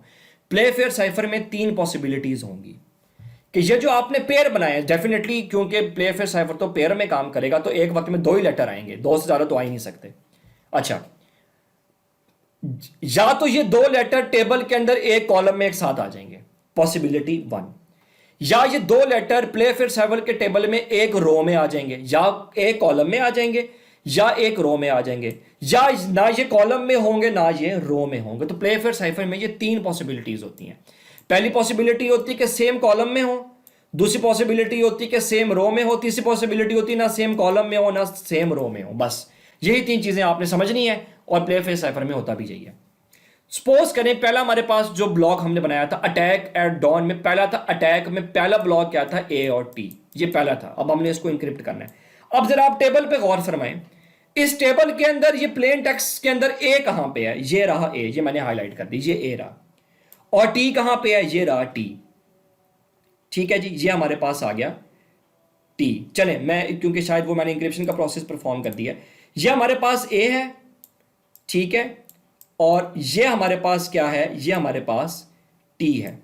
अब आप जरा गौर करें, ये ए और टी क्या है, ये ए और टी सेम कॉलम में आ गए हैं, ये इसको कॉलम बोलते हैं। अगर आपको मैट्रिक्स का पता है, ये रोज होती हैं, ये कॉलम्स होते हैं। अब क्योंकि ए और टी सेम कॉलम में आ गए हैं, तो अब क्या होगा, ठीक है। तो जब प्ले फेयर साइफर में जब लेटर सेम कॉलम में आ जाए तो क्या होता है, सो ए और टी सेम कॉलम में आ गए, ये ए है और ये टी है। जब आपके पास दो लेटर सेम कॉलम में आ जाए, और होंगी भी दो ही, क्योंकि प्ले फेयर साइफर में ग्रुप ही दो का बनता है, तीन का तो बन ही नहीं सकता, तो तीन लेटर का सवाल ही पैदा नहीं होता, तो लेटर्स दो ही होंगे। अगर आपके पास लेटर सेम कॉलम में आ जाए, रो वाली बात हम बाद में देखेंगे, तो हम क्या करते हैं, सपोज करें पहले हम देखते हैं ए के साथ क्या होगा। ए के साथ ए से अगला लेटर क्या है, जब हम कॉलम में हो तो हम टॉप टू बॉटम देखते हैं। ए से अगला लेटर क्या है, एच, तो ए रिप्लेस हो जाएगा एच से। ये प्ले फेयर साइफर का रूल है, ठीक है, कंफ्यूज ना हो, ये बात अभी मैं मजीद क्लियर करूंगा। अच्छा, फिर आ गया हमारे पास टी, टी का से अगला लेटर क्या है, वाई, तो टी रिप्लेस हो जाएगा वाई से। ये हमारे पास पहला ब्लॉक इंक्रिप्ट हो गया, ये हमारे पास पहला ब्लॉक इंक्रिप्ट हो गया। अच्छा, अब आपको ये मैं कोई और लेटर सिर्फ समझाने के लिए ले लेता हूं। सपोज करें आपके पास है लेटर, सपोज हमारे पास है एफ और आर, एफ और आर, ये प्लेन टेक्स्ट है, ये एफ है और ये आर है। तो एफ किससे रिप्लेस होगा, अगले वाले से, ऊपर वाले से नहीं, ये रूल है, टॉप वाले से नहीं, जो उससे नीचे वाले से है। सो हमारे पास एफ रिप्लेस होगा बॉटम वाले लेटर से, जो कि यहां पे क्या है, एल, तो एफ रिप्लेस हो गया एल से, और आर से अगला लेटर क्या है, डब्ल्यू, तो आर रिप्लेस हो गया डब्ल्यू से। तो ये जो प्लेन टेक्स्ट एफ आर है, ये रिप्लेस हो गया एल डब्ल्यू से। मेरा ख्याल अब आपको मेरी बात बड़ी क्लियरली, आपको मेरी बात समझ आ गई होगी, ठीक है। तो ये हमारे पास पहला ब्लॉक इंक्रिप्ट हो गया, ए टी रिप्लेस हो गया एच वाई से। क्यों, इसलिए क्योंकि ए और टी एक कॉलम में थे, आपने इस कॉलम से अब कहीं बाहर नहीं निकलना। ए से जो अगला लेटर है उससे नीचे, उससे नीचे, उससे ऊपर नहीं, आपने उसको उससे रिप्लेस कर देना है। टी से जो नीचे वाला लेटर है वाई, आपने उसको रिप्लेस कर देना है, इसलिए ये सब्स्टिट्यूशन मेथड है। अब आपको सारी बातें समझ आ जानी चाहिए कि it is a block cipher, क्योंकि दो दो का ब्लॉक है, और इसे सब्स्टिट्यूशन साइफर क्योंकि ओरिजिनल लेटर किसी और से रिप्लेस हो जाता है। मैं आपको यहां एक और एग्जांपल भी दे देता हूं कि आप सपोज करें कि आपके पास पेयर होता है, यहां पे लेट अस सपोज के पेयर होता है आपके पास ए और एच, ठीक है, ए और एच। अच्छा, अब ये बात आपको कंफ्यूज करेगी, क्यों, ये ए है, ए से नीचे वाला लेटर कौन है, एच, तो इसमें कोई परेशानी नहीं, आप ए को एच से ही रिप्लेस करेंगे। भले कि एच यहां पे आ रहा है, लेकिन रूल के अकॉर्डिंग ए किससे रिप्लेस होगा, एच से। लेकिन ये प्ले फेयर साइफर की एक वीकनेस भी है, और एच किससे रिप्लेस होगा, अपने अगले वाले लेटर से, जो कि क्या है, जो कि है ओ, ठीक है। तो ये प्लेन टेक्स्ट किस में कन्वर्ट हो गया, साइफर टेक्स्ट में। कोई और पॉसिबिलिटी देख लें, यहाँ पे ये सारी पॉसिबिलिटीज मुझे बताने की जरूरत नहीं है, लेकिन मैं समझाने के लिए बता रहा हूं। सपोज करें आपके पास लेटर है बी और एक्स, बी और एक्स, ये बी है और ये एक्स है, तो बी किससे रिप्लेस होगा, अपने नीचे वाले से, जी, सो बी रिप्लेस हो गया जी से। और एक्स से अब अगला कौन है, एक्स से अगला फिर आप वापस चले जाएंगे, बी है, ठीक है। तो एक्स रिप्लेस होगा बी से। याद रखिएगा आपने कॉलम से बाहर नहीं निकलना, ठीक है जी। मेरा ख्याल अब आपको ये बातें समझ आ गई हैं। तो मेरे पास ये वाला टेक्स्ट जो है ये इंक्रिप्ट हो गया। ये प्ले फेयर साइफर में रूल होता है जब आपके पास लेटर किस में आ जाए, सेम कॉलम में आ जाए, ठीक है। एक आपकी आसानी के लिए एक वेबसाइट मैंने ढूंढी हुई है, ये वेबसाइट मैं आपसे शेयर करूंगा। इस वेबसाइट के ऊपर हर चीज ऑटोमेटिकली बनेगी। ये वेबसाइट है, I think it is a planet calculator, ये वेबसाइट का नाम है, ये मैं शेयर भी कर दूंगा। इसके ऊपर सारा कैलकुलेटर बना हुआ है। आप यहाँ पे अपनी की चूज करेंगे। सपोज करें हमने की चूज की थी NCBA, ठीक है जी, NCBA जी हमारी की थी, और NCBA का जो टेबल मैंने ड्रॉ किया था वो यहाँ पे उसने ऑटोमेटिकली जनरेट कर दिया। अगर आप कोई एग्जांपल खुद से करेंगे तो टेबल यहाँ पे बना सकते हैं, और आप जो यहाँ लिखेंगे वो इंक्रिप्ट हो जाएगा। जैसे कि मैंने लिखा था AT, तो अब आप देख रहे हैं कि ए टी को उसने किससे रिप्लेस कर दिया है, एच वाई से। हमारा भी ए टी किससे रिप्लेस हो रहा है, एच वाई से। तो आप इस कैलकुलेटर की मदद से आप खुद भी चेक कर सकते हैं, ठीक है जी। तो ये हमारे पास पहली इंक्रिप्शन हो गई कि हमने ए टी को रिप्लेस किया किससे, एच वाई से, ठीक है जी। ओके, ये तो हमारे पास पहला जो है लेटर ये हमारे पास इंक्रिप्ट हो गया, ठीक है जी। ये पहला ग्रुप हमारे पास इंक्रिप्ट हो गया, जो कि हमारे पास क्या था, ए टी। अगला हमारे पास क्या है, टी ए। इत्तेफाक से ये भी सेम कॉलम में ही आ रहा है, ठीक है। तो अब आप जरा देखिएगा, ए टी हमने इंक्रिप्ट कर लिया, ये बन गया इसका साइफर टेक्स्ट, पहला साइफर टेक्स्ट हमें रिसीव। अब दूसरा पेयर देखिए, दूसरा पेयर क्या था, टी ए। तो ये टी है और ये ए है। अच्छा, जो पहले आएगा पहले वो इंक्रिप्ट होगा। पहले कौन आया, टी। तो पहले हम टी की बात करेंगे, पहले कौन आया, टी। सो पहले टी, टी से अगला कौन है, वाई। तो टी रिप्लेस हो जाएगा किससे, वाई से। और उससे अगला कौन है, ए रिप्लेस हो जाएगा अपने नीचे वाले से, जो कि क्या है, एच है। सो ये हमारे पास अगली इंक्रिप्शन हो गई कि टी ए रिप्लेस हो गया हमारे पास किससे, टी रिप्लेस हो गया, टी रिप्लेस हुआ वाई से, ए रिप्लेस हो गया एच से। सो हमारे पास अगली रिप्लेसमेंट हो गई वाई एच। ये इत्तेफाक हुआ है कि ए टी रिप्लेस हुआ था पिछले स्टेप में एच वाई से, ये रिप्लेस हो गया वाई एच से, ठीक है। तो ये तो हमारे पास पहले दो ब्लॉक्स हमने इंक्रिप्ट कर लिए, कौन कौन से, टी ए और ए टी, टी ए और ए टी, ठीक है, ए टी और टी ए। ओके, अब हम अगले ब्लॉक्स पे आते हैं, सी के। ए टी जब दोबारा इंक्रिप्ट होगा तब वो वही होगा जो टी ए में आया था, और बाकियों को हम देखते हैं। चलें, मैं आपको यहाँ कंफ्यूज नहीं करता। अब हम लोग देखते हैं अगला ब्लॉक जो कि हमारे पास है सी के, ठीक है। तो हमारे पास जो अगला ब्लॉक आ रहा है वो है हमारे पास सी के, सी और के। अच्छा, सी के में सी ये है इस टेबल के अकॉर्डिंग, और के कहां पे है, ये है। अब यहां पे एक इशू आ रहा है, ना ये सी और के, ये सी और के ना ये सेम कॉलम में है, ना ये सेम रो में है। अब क्या होगा, ठीक है, ना इनका कॉलम सेम है, ना ही इनका, मेरे साथ रिपीट करें, रो सेम है। तो ये हमारे पास दूसरा केस है, जो अब हम इसको जरा ध्यान से देखेंगे कि जब हमारे पास, तो ये हमारे पास पहली इंक्रिप्शन होगी जब सेम कॉलम में थे, ए टी रिप्लेस हुआ है वाई से, टी रिप्लेस हुआ है वाई एच से, लेकिन और ये दो हमने कर ली। अब हमारे पास क्या आ रहा है, सी के। तो अब सी के जो है वो इस टेबल के अकॉर्डिंग ना ये दोनों सेम कॉलम में है, सी और के, ना ये सेम कॉलम में है, ना ये सेम रो में है। तो अब क्या होगा, ठीक है। तो अब हम देखते हैं कि सी के साथ क्या होगा। सो हमारा अगला जो है कि जब लेटर ना सेम कॉलम में हो ना हो वो सेम रो में हो। अब हमारे इस वीडियो का पार्ट काफ़ी ज़्यादा प्रोलॉन्ग हो गया है, मैं इस पार्ट को यहाँ पे एंड कर रहा हूँ। Please go for part number 3। आप इस लेक्चर के पार्ट नंबर 3 में जाएं और हम इस एल्गोरिदम को पार्ट नंबर 3 में ही कंक्लूड करेंगे। So please we will meet in part number 3।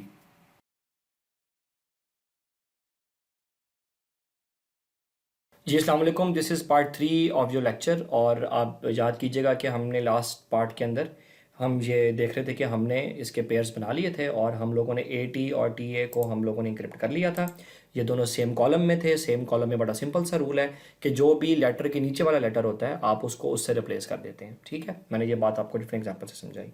अब हम देखते हैं कि सी के साथ क्या होगा, ठीक है जी। अब सी के साथ एक प्रॉब्लम है, जो लेटर सी है और जो लेटर के है ना ये सेम कॉलम में है ना ये सेम रो में है। तो अब हम देखते हैं कि इनके साथ क्या होगा। फाइन, सो हम किसको इंक्रिप्ट करें, हम हमारे पास तीसरा जो पेयर है या जो तीसरा ब्लॉक है वो है सी के। अच्छा, अब आपने इस एनिमेशन पे ज़रा गौर करना है, ये कैसे इंक्रिप्ट होते हैं। सबसे पहले आप गौर कीजिएगा कि मैं, अच्छा पहले तो मैं अननेसेसरीली जो लेटर्स हैं वो मैं जान के यहाँ से मिटा रहा हूँ, आपने नहीं मिटाने, लेकिन मैं अपनी आसानी के लिए और आपकी आसानी के लिए अभी फॉर द टाइम बिंग इनको यहाँ से अरेज कर रहा हूँ। ये जो मैं यहाँ से ई और एफ मिटा रहा हूँ इसलिए कि आपको ज़रा विजिबिलिटी क्लियर हो जाए, और इसका कोई मकसद नहीं है। अच्छा, अब ज़रा देखिएगा कि मैं ना यहाँ पे दो एरोज ड्रॉ कर रहा हूँ। ये मैंने एरोज ड्रॉ किए हैं सी के लिए, ज़रा दोबारा देखिएगा।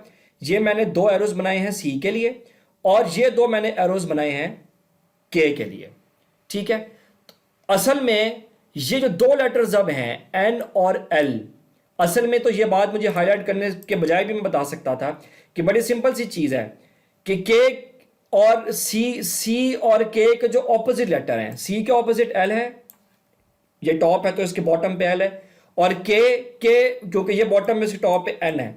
आपने इन दो लेटर्स को यूज करना है सी और के को रिप्लेस करने के लिए, ठीक है। तो ये बात मैंने आपको ऐसे भी बता दी कि सी के जो हमारे पास नीचे बॉटम और लेफ्ट के ऊपर और के, इन अदर वर्ड्स आपने इसी ग्रिड के अंदर, ये मैं ग्रिड बना रहा हूं, इसी ग्रिड के अंदर जो कॉर्नर पे 4 लेटर्स आ रहे हैं, सी और के तो ओरिजिनल लेटर, इनके अलावा जो ऑपोजिट कॉर्नर पे 2 लेटर्स आ रहे हैं, आपने इन 2 लेटर्स को इस्तेमाल करना है रिप्लेसमेंट के लिए। ठीक हो गया। पहले तो ये बात मेरे ख्याल आपको समझ आ गई कि सपोज करें, लेट अस सपोज कि हमारे पास लेटर्स होते, हमने इंक्रिप्ट करना होता आई और एस को। सपोज करें, मैं इसको भी फॉर टाइमिंग बताता हूं। सपोज करें आपने इंक्रिप्ट करना होता आई और एस को, तो अब आप यहां ग्रिड बनाएंगे ऐसे करके यू। ठीक है, तो अब आपके लिए कौन से 2 लेटर फोकस पॉइंट पे होंगे? जी और यू, जो ऑपोजिट कॉर्नर में है। एक तो ये 2 कॉर्नर्स हैं, एक इनके ऑपोजिट पे ये 2 कॉर्नर्स हैं, तो एक लेटर यू से रिप्लेस होगा, एक लेटर जी से रिप्लेस होगा। मेरे ख्याल आपको मेरी ये बात पिक हो गई है। ठीक है, तो अब हम आते हैं कि आपके पास लेटर्स कौन से थे? सी और के। तो इन दोनों के जो ऑपोजिट ग्रिड में थे, एक तो ये है ना, ठीक है, इनके ऑपोजिट में जो थे एन और एल, ये अब हमारे लिए फोकस पॉइंट है। तो अब रिप्लेस कैसे करेंगे? बड़ा सिंपल सा प्रोसेस होता है। आपने इससे बाहर नहीं निकलना, अब आपने इस ब्लॉक से बाहर आप रिप्लेसमेंट नहीं कर सकते। तो सी के जो लेफ्ट के ऊपर है वो कौन है? एन। तो सी रिप्लेस होगा एन से। इन अदर वर्ड्स, आपने सी वाली रो के अंदर ही रहना है, आपने कॉलम में नहीं जाना। ठीक है, मतलब मैं सी को एल से रिप्लेस नहीं कर सकता क्योंकि ये कॉलम में है। आपने कॉलम को नहीं देखना, आपने देखना है जो उसकी रो में है। ठीक है, तो सी रिप्लेस हो गया किससे? अपनी रो के अंदर उसके साइड पे एक ही लेटर है, वो एन है, जो उसके लेफ्ट साइड पे है और कॉर्नर पे है। और के किससे रिप्लेस हो जाएगा? तो सी रिप्लेस मैंने कर दिया किससे? एन से। तो मैं इसको दोबारा यहां से आपको दिखा देता हूं कि ये सी था, ये 2 कॉर्नर्स, ये के था, ये 2 कॉर्नर्स, सी रिप्लेस हो गया एन से, सी रिप्लेस हो गया एन से। डोंट वरी, मैं और एग्जांपल से भी समझाऊंगा। और के किससे रिप्लेस हो जाएगा? जो इसके राइट साइड पे है, एल से, क्योंकि ये अपनी आप रो के अलावा कहीं नहीं जा सकते। तो के किससे रिप्लेस हो गया? एल से। तो सी के रिप्लेस हो गई किससे? एन और एल से। ये मेरे पास, तो जब आपके पास प्ले फेयर साइफर के अंदर जो 2 लेटर्स हैं वो ना दो लेटर्स ना सेम कॉलम में आते हो, ना वो दोनों सेम रो में आते हो, तो कुछ भी नहीं करना होता। जो ऑपोजिट कॉर्नर वाले लेटर्स होते हैं आपने उनसे उनको रिप्लेस कर देना होता है सेम रो वाले। ये बात हम क्यों ना एक और एग्जांपल से कर लेते हैं। आप सपोज करें कि यही टेबल हमारे पास मौजूद है और अब हम लेटर्स ले लेते हैं। आप सपोज करें, मैं यहां पे ले लेता हूं, एक मैं ले लेता हूं आई और एक मैं लेटर ले लेता हूं आर। ठीक है, ये मेरे पास आई है, ये मेरे पास आर है। अब आप जरा ग्रिड बनाएं, ये ग्रिड बन गया ऐसे, एक लाइन ऐसे बन गई और एक लाइन ऐसे बन गई। तो ये दो तो इस कॉर्नर पे आ गए, आई और आर, ये तो हमने करने हैं इनक्रिप्ट। ये जो यू और एफ 2 कॉर्नर्स पे हैं, अब हम इससे रिप्लेस करेंगे। ठीक है, अब आई किससे रिप्लेस होगा? क्योंकि आई की रो के अंदर, याद रखिएगा कॉलम में नहीं जाना, रो में, रो के अंदर इसकी लेफ्ट साइड पे कौन है? एफ, और जो पहले आएगा वो वही पहले इंक्रिप्ट होगा। तो आई रिप्लेस हो गया एफ से, और आर की राइट साइड पे कौन है? यू। तो आर रिप्लेस हो जाएगा किससे? यू से रिप्लेस हो जाएगा। ठीक है, ये बात यहां पे खत्म होती है। अच्छा, ये आप चीजें जाके, ये जो मैंने एक आपको वेबसाइट बताई है, जस्ट प्ले अराउंड, आप यहां पे जाके ना आप मुख्तलिफ एक्सपेरिमेंट्स करके देखते रहें कि सपोज करें कि मेरे पास अगर आई और आर है, जो मैंने अभी किया भी है, आई और आर, तो की मेरे पास एनसीबीए है, तो वो आपको बता देगा कि आई आर किससे रिप्लेस हो रहा है? एफ और यू से। तो अगर आपने इस चीज़ को मजीद समझना है, आप अपनी मर्जी के लेटर यहाँ डालते जाएं और आपको समझ आ जाएगी कि रिप्लेसमेंट कैसे हो रही है। तो यहाँ पे मेरे पास रिप्लेसमेंट कंप्लीट हुई कि जब लेटर सेम रो और कॉलम में ना हो तो आप इन ऑपोजिट कॉर्नर्स वाले लेटर से उसको क्या कर देते हैं जी? आप रिप्लेस कर देते हैं। And that was all. तो ये 3 रिप्लेसमेंट हो गई। ए टी भी हो गया, टी ए भी हो गया, सी के भी हो गया। अब ए टी दोबारा से इंक्रिप्शन के लिए आ रहा है, तो आप देखिएगा कि वही जो हमने ए टी को किससे रिप्लेस किया था, याद करें, ए टी को रिप्लेस किया था हमने एच वाई से। तो अभी भी ए टी किससे रिप्लेस होगा? अभी भी ए टी जो हमारे पास नेक्स्ट आ रहा है, ये वाला ए टी, ये भी एच वाई से रिप्लेस होगा। ठीक है जी, ये किससे रिप्लेस होगा? क्योंकि रूल तो चेंज नहीं हो रहा। तो ये ए टी, ये मेरे पास 3 इंक्रिप्ट हो गए, ए टी, टी ए, सी के और ए टी। क्योंकि ये दोनों सेम है तो इनके इंक्रिप्टेड जो मैसेज हैं वो भी सेम बनेंगे, इनका साइफर टेक्स्ट भी सेम बनेगा। अब मेरे पास 2 पेयर रह गए हैं, एक मेरे पास डी ए रह गया और एक मेरे पास डब्ल्यू एन रह गया। अब हम लेते हैं बात डी ए की। किसकी बात लेते हैं? डी ए की। ये डी ए आ गया। अब डी ए में एक स्पेशल चीज है, डी और ए एक रो में आ गए हैं। याद रखिएगा, ये रोज होती हैं। पहले याद है एक कॉलम में आया था, अब ये एक रो में आ गए। जब ये एक रो में आ जाएं तो क्या होता है? एक रो में बड़ी सिंपल सी चीज होती है, डी से नेक्स्ट करेक्टर कौन है, राइट साइड के ऊपर, आपने लेफ्ट साइड पे नहीं जाना। जब आपके पास लेटर हो सेम रो के अंदर, ठीक है, आपके पास लेटर किसके अंदर हो, सेम रो के अंदर, फाइन। तो जब आपके पास लेटर हो सेम रो के अंदर, तो डी से नेक्स्ट हमारे पास क्या है, डी से नेक्स्ट, आप रहना तो रो के अंदर ही है, जैसे आप पहले कॉलम के अंदर रहते थे, तो डी से अगला करेक्टर है हमारे पास एन। तो डी से जो नेक्स्ट करेक्टर है उसकी राइट साइड पे, लेफ्ट वाले नहीं, राइट साइड पे, तो डी किससे रिप्लेस हो जाएगा, एन से, ठीक है जी। तो ये डी रिप्लेस हो गया किससे, हमारे पास एन से, ठीक है। तो डी रिप्लेस हुआ, डी रिप्लेस हुआ किससे, एन से। अब ए से अगला कौन है, इत्तेफाक से ए से अगला डी है, तो डी रिप्लेस हो गया एन से, और ए की राइट साइड पे कौन है, ए की राइट साइड पे हमारे पास डी है। तो डी ए की इंक्रिप्शन हमारे पास क्या बन गई, डी ए की इंक्रिप्शन हमारे पास बन गई एन और डी, ठीक है। तो कोई और एग्जांपल ले लेते हैं, आपको बात मजीद समझ आ जाएगी। सपोज करें कि हम कोई और सेम कॉलम वाले ले लेते हैं। सपोज करें कि जी आपके पास लेटर थे, फॉर एग्जांपल आपके पास लेटर्स थे, लेटर्स है कि you have O and L, ठीक है, this is O and this is L. ये ए की रो के अंदर है, किस में है, ए की रो में है। ओ से अगला राइट साइड पे कौन है, पी, तो ओ रिप्लेस हो जाएगा किससे, पी से। एल से अगला राइट साइड पे कौन है, एम, तो एल रिप्लेस हो जाएगा एम से। सिंपल इज दैट, ठीक है। तो मेरा ख्याल अब आपको ये बात मेरी यहां पे समझ आ गई होगी, ठीक हो गया जी। तो ये तो हमारे पास अगली पॉसिबिलिटी आ गई। तो आप अगेन आप इस वेबसाइट पे दोबारा जाएं और अपनी मर्जी के, फॉर एग्जांपल आप सपोज करें कि आपके पास लेटर हैं यू और एस, तो हम लिखते हैं यू और एस, ठीक है, यू और एस, स्मॉल कैपिटल कोई चीज मैटर नहीं करती। तो यू से अगला कौन है, यू से अगला क्यू है, तो पहले क्यू आ गया, और एस से अगला कौन है, टी, राइट साइड पे तो टी आ गया। तो ये क्योंकि सेम रो में थे इसलिए ऐसे हो गए। तो जस्ट प्ले अराउंड, आप इसको जो है मुख्तलिफ कॉम्बिनेशन लगा के आप इसको चेक कर सकते हैं, ठीक है जी। तो अब तक हमारे पास यहाँ तक जो इंक्रिप्शंस थी वो कंप्लीट हो गई। हमने ए टी भी कर लिया, टी के भी कर लिया, अब हमारे पास लास्ट पेयर रह गया है डब्ल्यू एन। तो यहाँ पे हमारे पास 3 केसेस भी पूरे हो जाते हैं प्ले फेयर में। सेम कॉलम में, जब सेम कॉलम में हो तो नीचे वाले से रिप्लेस करते हैं, जो उससे नीचे होता है। सेम रो हो तो राइट साइड पे जो अगले वाला होता है। अगर सेम रो और सेम कॉलम ना हो तो जो कॉर्नर्स वाले होते हैं उससे रिप्लेस हो जाता है। लास्ट हमारे पास रह गया क्या चीज, डब्ल्यू एन, डब्ल्यू एन। तो डब्ल्यू एन हम देख लेते हैं कैसे होता है। हमारे टेबल में ये डब्ल्यू एन आ गया, ये हमारे पास डब्ल्यू है और ये हमारे पास एन है। फिर वही केस आ गया कि ना सेम रो है ना ही सेम कॉलम है। तो व्हाई नॉट कि आप इस वीडियो को पॉज करें और जरा सोच के बताएं कि डब्ल्यू एन कैसे इनक्रिप्ट होगा। ओके, आप वही काम करेंगे, आप ग्रिड बनाएंगे। ये डब्ल्यू है और ये एन है, आप ग्रिड बनाएंगे, डब्ल्यू एन के ऊपर लाइन ड्रॉ करेंगे, ये हमारे पास ग्रिड बन गया। ये W आ गया और ये N आ गया, इनके ऑपोजिट कौन है, C और V। तो इसका मतलब है अब ये रिप्लेस होंगे C और V से। तो W किससे रिप्लेस होगा, क्योंकि आपने रहना तो इसके अंदर ही है।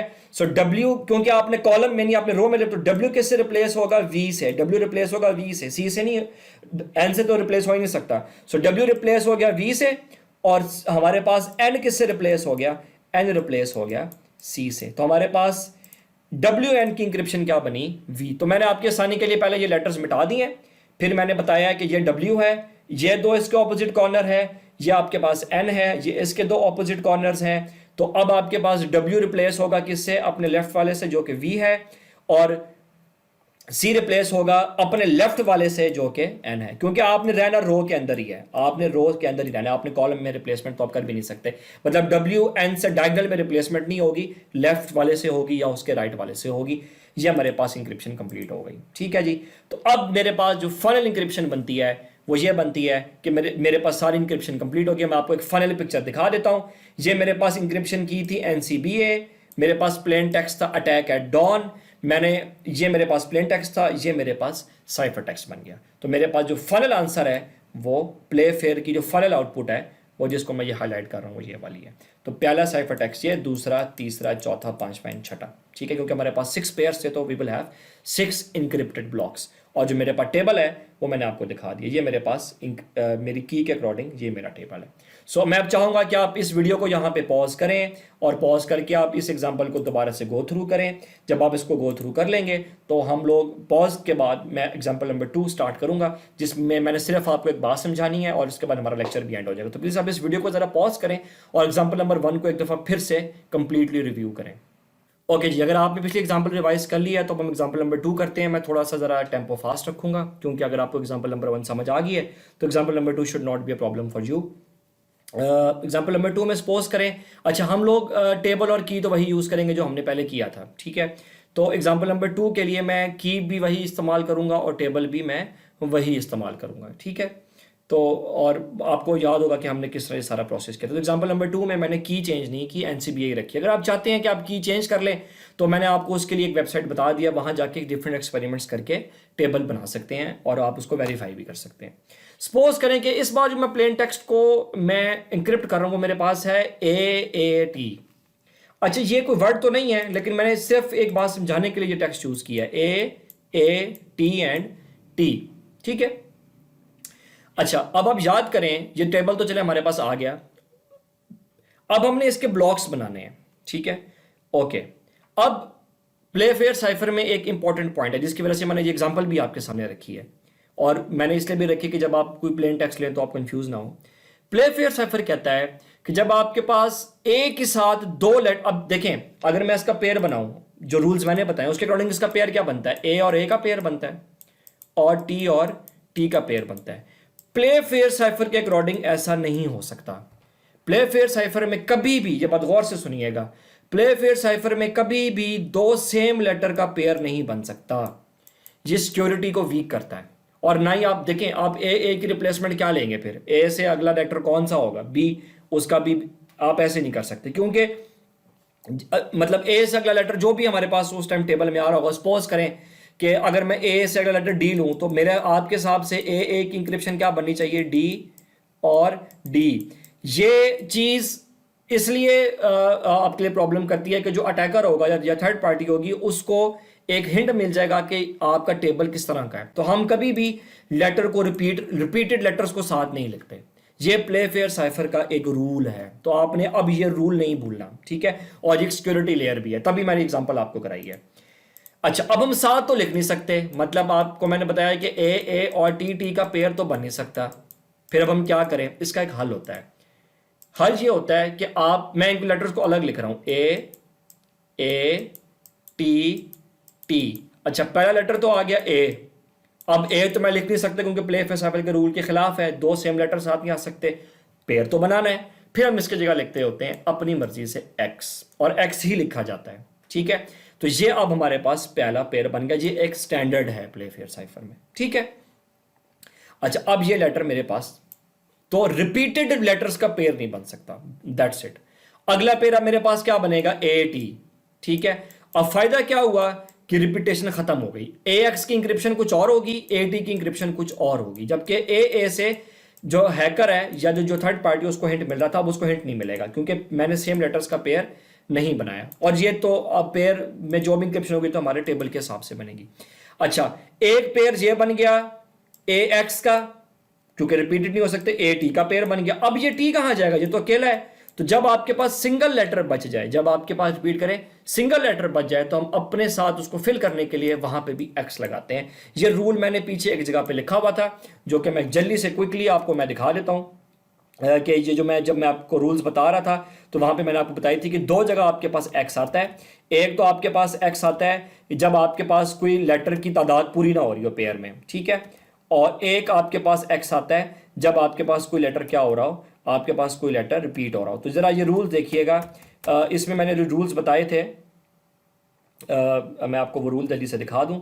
एक रूल में आपको मैंने बताया था कि एक तो सिंगल करेक्टर के साथ एक्स आएगा, स्मॉल या कैपिटल डजंट मैटर, क्योंकि प्ले फेयर साइफर में upper case lower case matter नहीं करता, और रिपीटेड लेटर के साथ भी एक्स आएगा। सपोज करें आपने इंक्रिप्ट करना है सिर्फ टी को, आपके पास एक ही लेटर है सिर्फ टी, तो टी प्ले फेयर साइफर में तो पेयर इंक्रिप्ट होता है, तो आप टी के साथ क्या लिख देंगे, एक्स। या आपके पास लेटर की तादाद पूरी ना होती हो, फॉर एग्जाम्पल आप सपोज करें कि आपके पास वर्ड था टैक्स, ठीक है।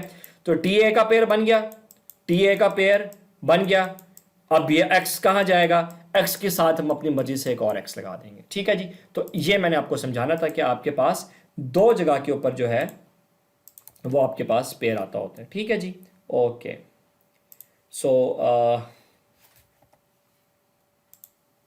फाइन, हम लोग वापस जाते हैं उसी स्लाइड पे जहां पे हम लोग थे। ओके,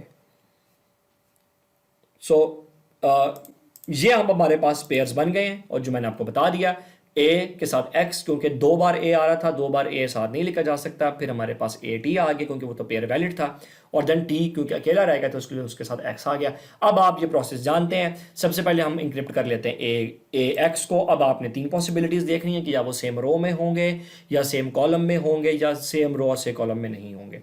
तो ये हमारे पास ए है, ये हमारे पास एक्स है। तो अब कौन सा रूल वैलिड हो रहा है? जो रूल्स, कुछ रूल्स भी थे, मैं अभी वो रूल्स भी आपको दिखा देता हूँ। क्योंकि अब ये सेम रो और सेम कॉलम में नहीं है, तो अब आप यहाँ पे बनाएंगे एक ग्रिड। ये ग्रिड बन गया। इस ग्रिड के अंदर मैं आपके आसानी के लिए इनको छुपा रहा हूँ ताकि आपको आसानी हो जाए। तो दूसरे कॉर्नर पे कौन है? बी और वाई। तो बड़ी सिंपल सा रूल आपने याद रखना है। पहले कौन आ रहा है? ए। तो ए के लेफ्ट पे कौन है? बी। तो ये रिप्लेस हो जाएगा बी से, और एक्स जो है हमारे उसके पर राइट पे कौन है? उसको रिप्लेस हो जाएगा वाई से। तो हमारे पास इसकी रिप्लेसमेंट क्या बन गई? ए एक्स की जो रिप्लेसमेंट है वो हमारे पास बन गई बी वाई। ठीक है जी। फिर उसके बाद हमारे पास अगला पेयर आता है A T. A T same column के अंदर है, तो आप नेक्स्ट वाला लिखते हैं। ए से नेक्स्ट वाला कौन है? एच, ये नीचे वाला, और टी से अगला कौन है? वाई। तो हमारे पास बन गया ये एच वाई। ठीक है जी, ये मेरे पास बन गया एच वाई। ये मैं खुद स्पीड से बता रहा हूँ आपको। ठीक है। और नेक्स्ट हमारे पास टी एक्स है, ये टी है, ये एक्स है। ये भी एक इंटरेस्टिंग चीज़ है, क्योंकि आप इस ग्रिड के अंदर सिर्फ यही 2 पीछे रह जाते हैं, एस और वाई। तो हमारे पास सिर्फ जो ब्लॉक बनता है वो सिर्फ यही ब्लॉक बनता है। ठीक है। तो टी रिप्लेस हो जाएगा एस से, और एक्स रिप्लेस हो जाएगा वाई से। ये मेरे पास फाइनल इंक्रिप्शन है। ठीक है जी। यहाँ पे हमारा एल्गोरिदम कंप्लीट होता है। अगर आप चाहते हैं कि आपने इसके और कम्बिनेशंस देख रहे हैं, तो प्लीज़, आपको मैंने वेबसाइट बता दी है, आप अपनी मर्जी की रखें। सपोज करें मेरे पास की है पास, तो पास की के हिसाब से मेरे पास जो टेबल बनता है वो बनता है PAS। आप देख रहे हैं कि क्योंकि एस 2 दफ़ा, जब की में 2 दफ़ा लेटर रिपीट हो रहा हो तो वो 1 दफ़ा लिखा जाता है। बाकी टेबल कंप्लीट हो गया। अब आप अपनी मर्जी से इंक्रिप्ट करके डिक्रिप्शन के डिफरेंट कम्बिनेशन ट्राई करके जस्ट प्ले अराउंड, ताकि आपका कॉन्सेप्ट क्लियर हो। मैं यहाँ पे इस लेक्चर को अब कंक्लूड कर रहा हूँ। मैं पहले आपको advantages of play fair cipher बता दूं। प्ले फेयर साइफर का पहला एडवांटेज ये है कि ये सब्स्टिट्यूशन मेथड पे काम करता है। आपने ट्रांसपोजिशन नहीं की, आपने लेटर को रिप्लेस कर दिया, इसलिए प्ले फेयर साइफर सिक्योर है। नंबर 2, जिसमें सबसे अच्छी चीज़ है, आपने देखा कि हम कभी भी रिपीटेड करेक्टर्स को नहीं लिखते। अगर ए एक साथ आ रहा है तो इंक्रिप्शन इनकी नहीं हो सकती। हम सपोज करें आपके पास सिर्फ यही 2 लेटर हैं, ए। अब क्या करेंगे? इसका पेयर बनेगा ए एक्स, इसका भी पेयर बनेगा ए एक्स। यही प्ले फेयर साइफर की सबसे अच्छी बात है। ठीक है। इसकी वजह से हैकर को कोई हिंट नहीं मिलेगा। लेकिन डिसएडवांटेज प्ले फेयर साइफर का ये है कि सबसे पहले तो प्ले फेयर साइफर में सिर्फ 26 करैक्टर्स हैं, और हमें यह भी पता है कि सिर्फ ए से लेके जेड तक हैं। तो आप डिफरेंट कॉम्बिनेशंस लगा के कभी ना कभी तो मैसेज डिक्रिप्ट कर लेंगे। इसको बोलते हैं जी brute force attack. Brute force attack. तो आजकल के ज़माने में ब्रूट फोर्स अटैक इसलिए आसान हो गया क्योंकि मशीन्स बहुत ज़्यादा हैवी हो गई हैं। तो अब ये चीज़ हम कवर कर सकते हैं की लेंथ से। की का साइज जितना ज़्यादा बड़ा करते जाएंगे, ब्रूट फोर्स अटैक लगाना उतना ज़्यादा मुश्किल हो जाएगा। क्योंकि देखें, जब मैं इस बात को आपको ऐसे समझाता हूँ, जब मेरे पास फॉर एग्जांपल मेरे पास सिर्फ की है 1 लेटर की, फॉर एग्जांपल मैंने रखा डी, तो शुरू में डी आ जाएगा, बाकी सारा एज इट इज़ अरेंज हो जाएगा। इसका मतलब अब हैकर को हिंट मिलना आसान है। ये चीज़ हम देखेंगे कि ये साइफर टेक्स्ट वाली अटैक है या प्लेन टेक्स्ट वाली अटैक है, ये हम अगली बार पढ़ेंगे, तभी तो मैंने ये आपको एल्गोरिदम पढ़ाया। लेकिन जब की लेंथ तो बढ़ती है, सपोज करें मैंने की बना ली XYZSDFGH, जब की रिपीट ना होती हो, नंबर 1, और की का साइज बड़ा हो, तब ये टेबल बहुत ज़्यादा रैंडम हो जाता है। तो जब की का साइज बड़ा हो, नंबर 1, और की रिपीट भी ना होती हो, मतलब एक्स या कोई भी लेटर 2 दफ़ा ना आता हो, तब ये टेबल बहुत ज़्यादा रैंडम हो जाता है। तो जितनी ज़्यादा की बड़ी रखेंगे और जितना ज़्यादा की का साइज बढ़ाएंगे, टेबल में ऑर्डर ख़त्म हो जाएगा। अब इस टेबल में आप देख रहे हैं ऑर्डर बहुत कम है, सिर्फ यहाँ पे ऑर्डर आ रहा है ABC। और तो जितनी ज़्यादा मैं की लेंथ बढ़ाता जाऊँगा, फॉर एग्जाम्पल I और फॉर एग्जाम्पल J, तो आप देख रहे हैं कि ऑर्डर उतना ज़्यादा जो है वो डिस्टर्ब हो गया। ऑर्डर उतना ज़्यादा क्या हो गया? डिस्टर्ब। तो की साइज और की जो लेंथ है, की का जो साइज है नंबर 1 और उसकी जो लेंथ है, वो दोनों आपके टेबल को रैंडम करेंगी। ठीक है। और आखिर में इसका सबसे बड़ा जो डिसएडवांटेज है प्ले फेयर साइफर का, आई एम सॉरी, ये मैं हमारे पास इसके जो हैं वो डिसएडवांटेजेस हैं। प्ले फेयर साइफर का जो एक सबसे बड़ा डिसएडवांटेज है वो ये है कि आपके पास स्पेशल करेक्टर्स अलाउड नहीं है, सिर्फ ए से लेकर जेड तक अलाउड है। अगर आप याद करें तो टेबल जो हमने बनाया है इसमें कोई मैं एट द रेट या ये, तो अब मेरे पास क्योंकि सिर्फ लिमिटेड ऑप्शंस हैं इसलिए ब्रूट फोर्स अटैक का बहुत ज़्यादा यहाँ पे जो है वो हमारे पास मौसर साबित हो सकता है, क्योंकि स्पेशल करेक्टर्स अलाउड नहीं है। ये भी एक इसका एक बहुत बड़ा हमारे पास क्या है डिसएडवांटेज है जी। यहाँ पे हमारे पास लेक्चर एंड होता है। Just go around and play around with the play fair cipher. लेकिन सिर्फ आपने प्ले फेयर साइफर को समझना नहीं है, आपने इसके साथ जुड़े हुए कॉन्सेप्ट्स को समझना है। ब्लॉक साइफर, क्योंकि अब हम आगे स्ट्रीम साइफर भी पढ़ेंगे। सिमेट्रिक की इंक्रिप्शन, सिमेट्रिक की अच्छा मुझे आप बता सकते हैं कि अब आप इसकी डिक्रिप्शन कैसे करेंगे? चलिए इंक्रिप्शन तो मैंने आपको बता दी, इसकी डिक्रिप्शन कैसे होगी? बड़ी आसान सी चीज़ है, आप इसी का रिवर्स करेंगे। तो अब आप क्या करेंगे, मैं जरा आप सपोज करें आपके पास की है NCBA, ठीक है, तो आप ये की सिमेट्रिक की इंक्रिप्शन है, ये हमारे पास सेंडर है, ये हमारे पास रिसीवर है, तो ये सेंडर और रिसीवर के पास एक ही की होगी, कौन सी? NCBA। तो आप सपोज करें कि ये आपको टेक्स्ट रिसीव हुआ और आपके पास की थी NCBA। सबसे पहले आप क्या करेंगे, आप NCBA को यूज करके पहले क्या बनाएंगे? टेबल। क्या बनाएंगे? टेबल। और फिर आप टेबल में जाके देखेंगे, सपोज करें ये आपके पास की आ गई NCB और A, और सपोज करें आपके पास साइफर टेक्स्ट था SY, ठीक है, साइफर टेक्स्ट था आपके पास SY। अब आप रिवर्स प्रोसेस कैसे करेंगे मैं ये बता रहा हूं। मैं यहां पे ये C को हटा रहा हूं। तो आपके पास की थी, क्योंकि सिमेट्रिक की क्रिप्टोग्राफी है, वही की इंक्रिप्शन के लिए इस्तेमाल होगी, वही डिक्रिप्शन के लिए। आपके पास लेटर थे S और दूसरा लेटर था आपके पास Y। तो अब आपको पता चलेगा कि क्योंकि ये इस तरह डायगोनल में है तो डेफिनेटली इसके साथ वाले लेटर्स भी सेम कॉलम और सेम रो में नहीं होंगे। तो S रिप्लेस हो जाएगा T से, Y रिप्लेस हो जाएगा X से। तो S रिप्लेस हो जाएगा T से, Y रिप्लेस हो जाएगा X से। ये मैंने अब आपको रिवर्स प्रोसेस बताया और आप देख रहे हैं वो वापस आ गया। ये डिक्रिप्शन प्रोसेस है, लेकिन की सेम है, तो क्योंकि ये सिमेट्रिक की क्रिप्टोग्राफी है। That was it. आपको जो मैंने वेबसाइट बताई है वहां पे आप दोनों काम कर सकते हैं, आप इंक्रिप्शन भी कर सकते हैं और आप डिक्रिप्शन भी कर सकते हैं, ठीक है। तो ये दोनों प्रोसेस आपको करके देगा। That was all about this lecture. I understand कि आज के लेक्चर की लेंथ जो थी वो थोड़ी सी ज़्यादा थी, लेकिन इस एल्गोरिदम को समझना बहुत ज़्यादा ज़रूरी है।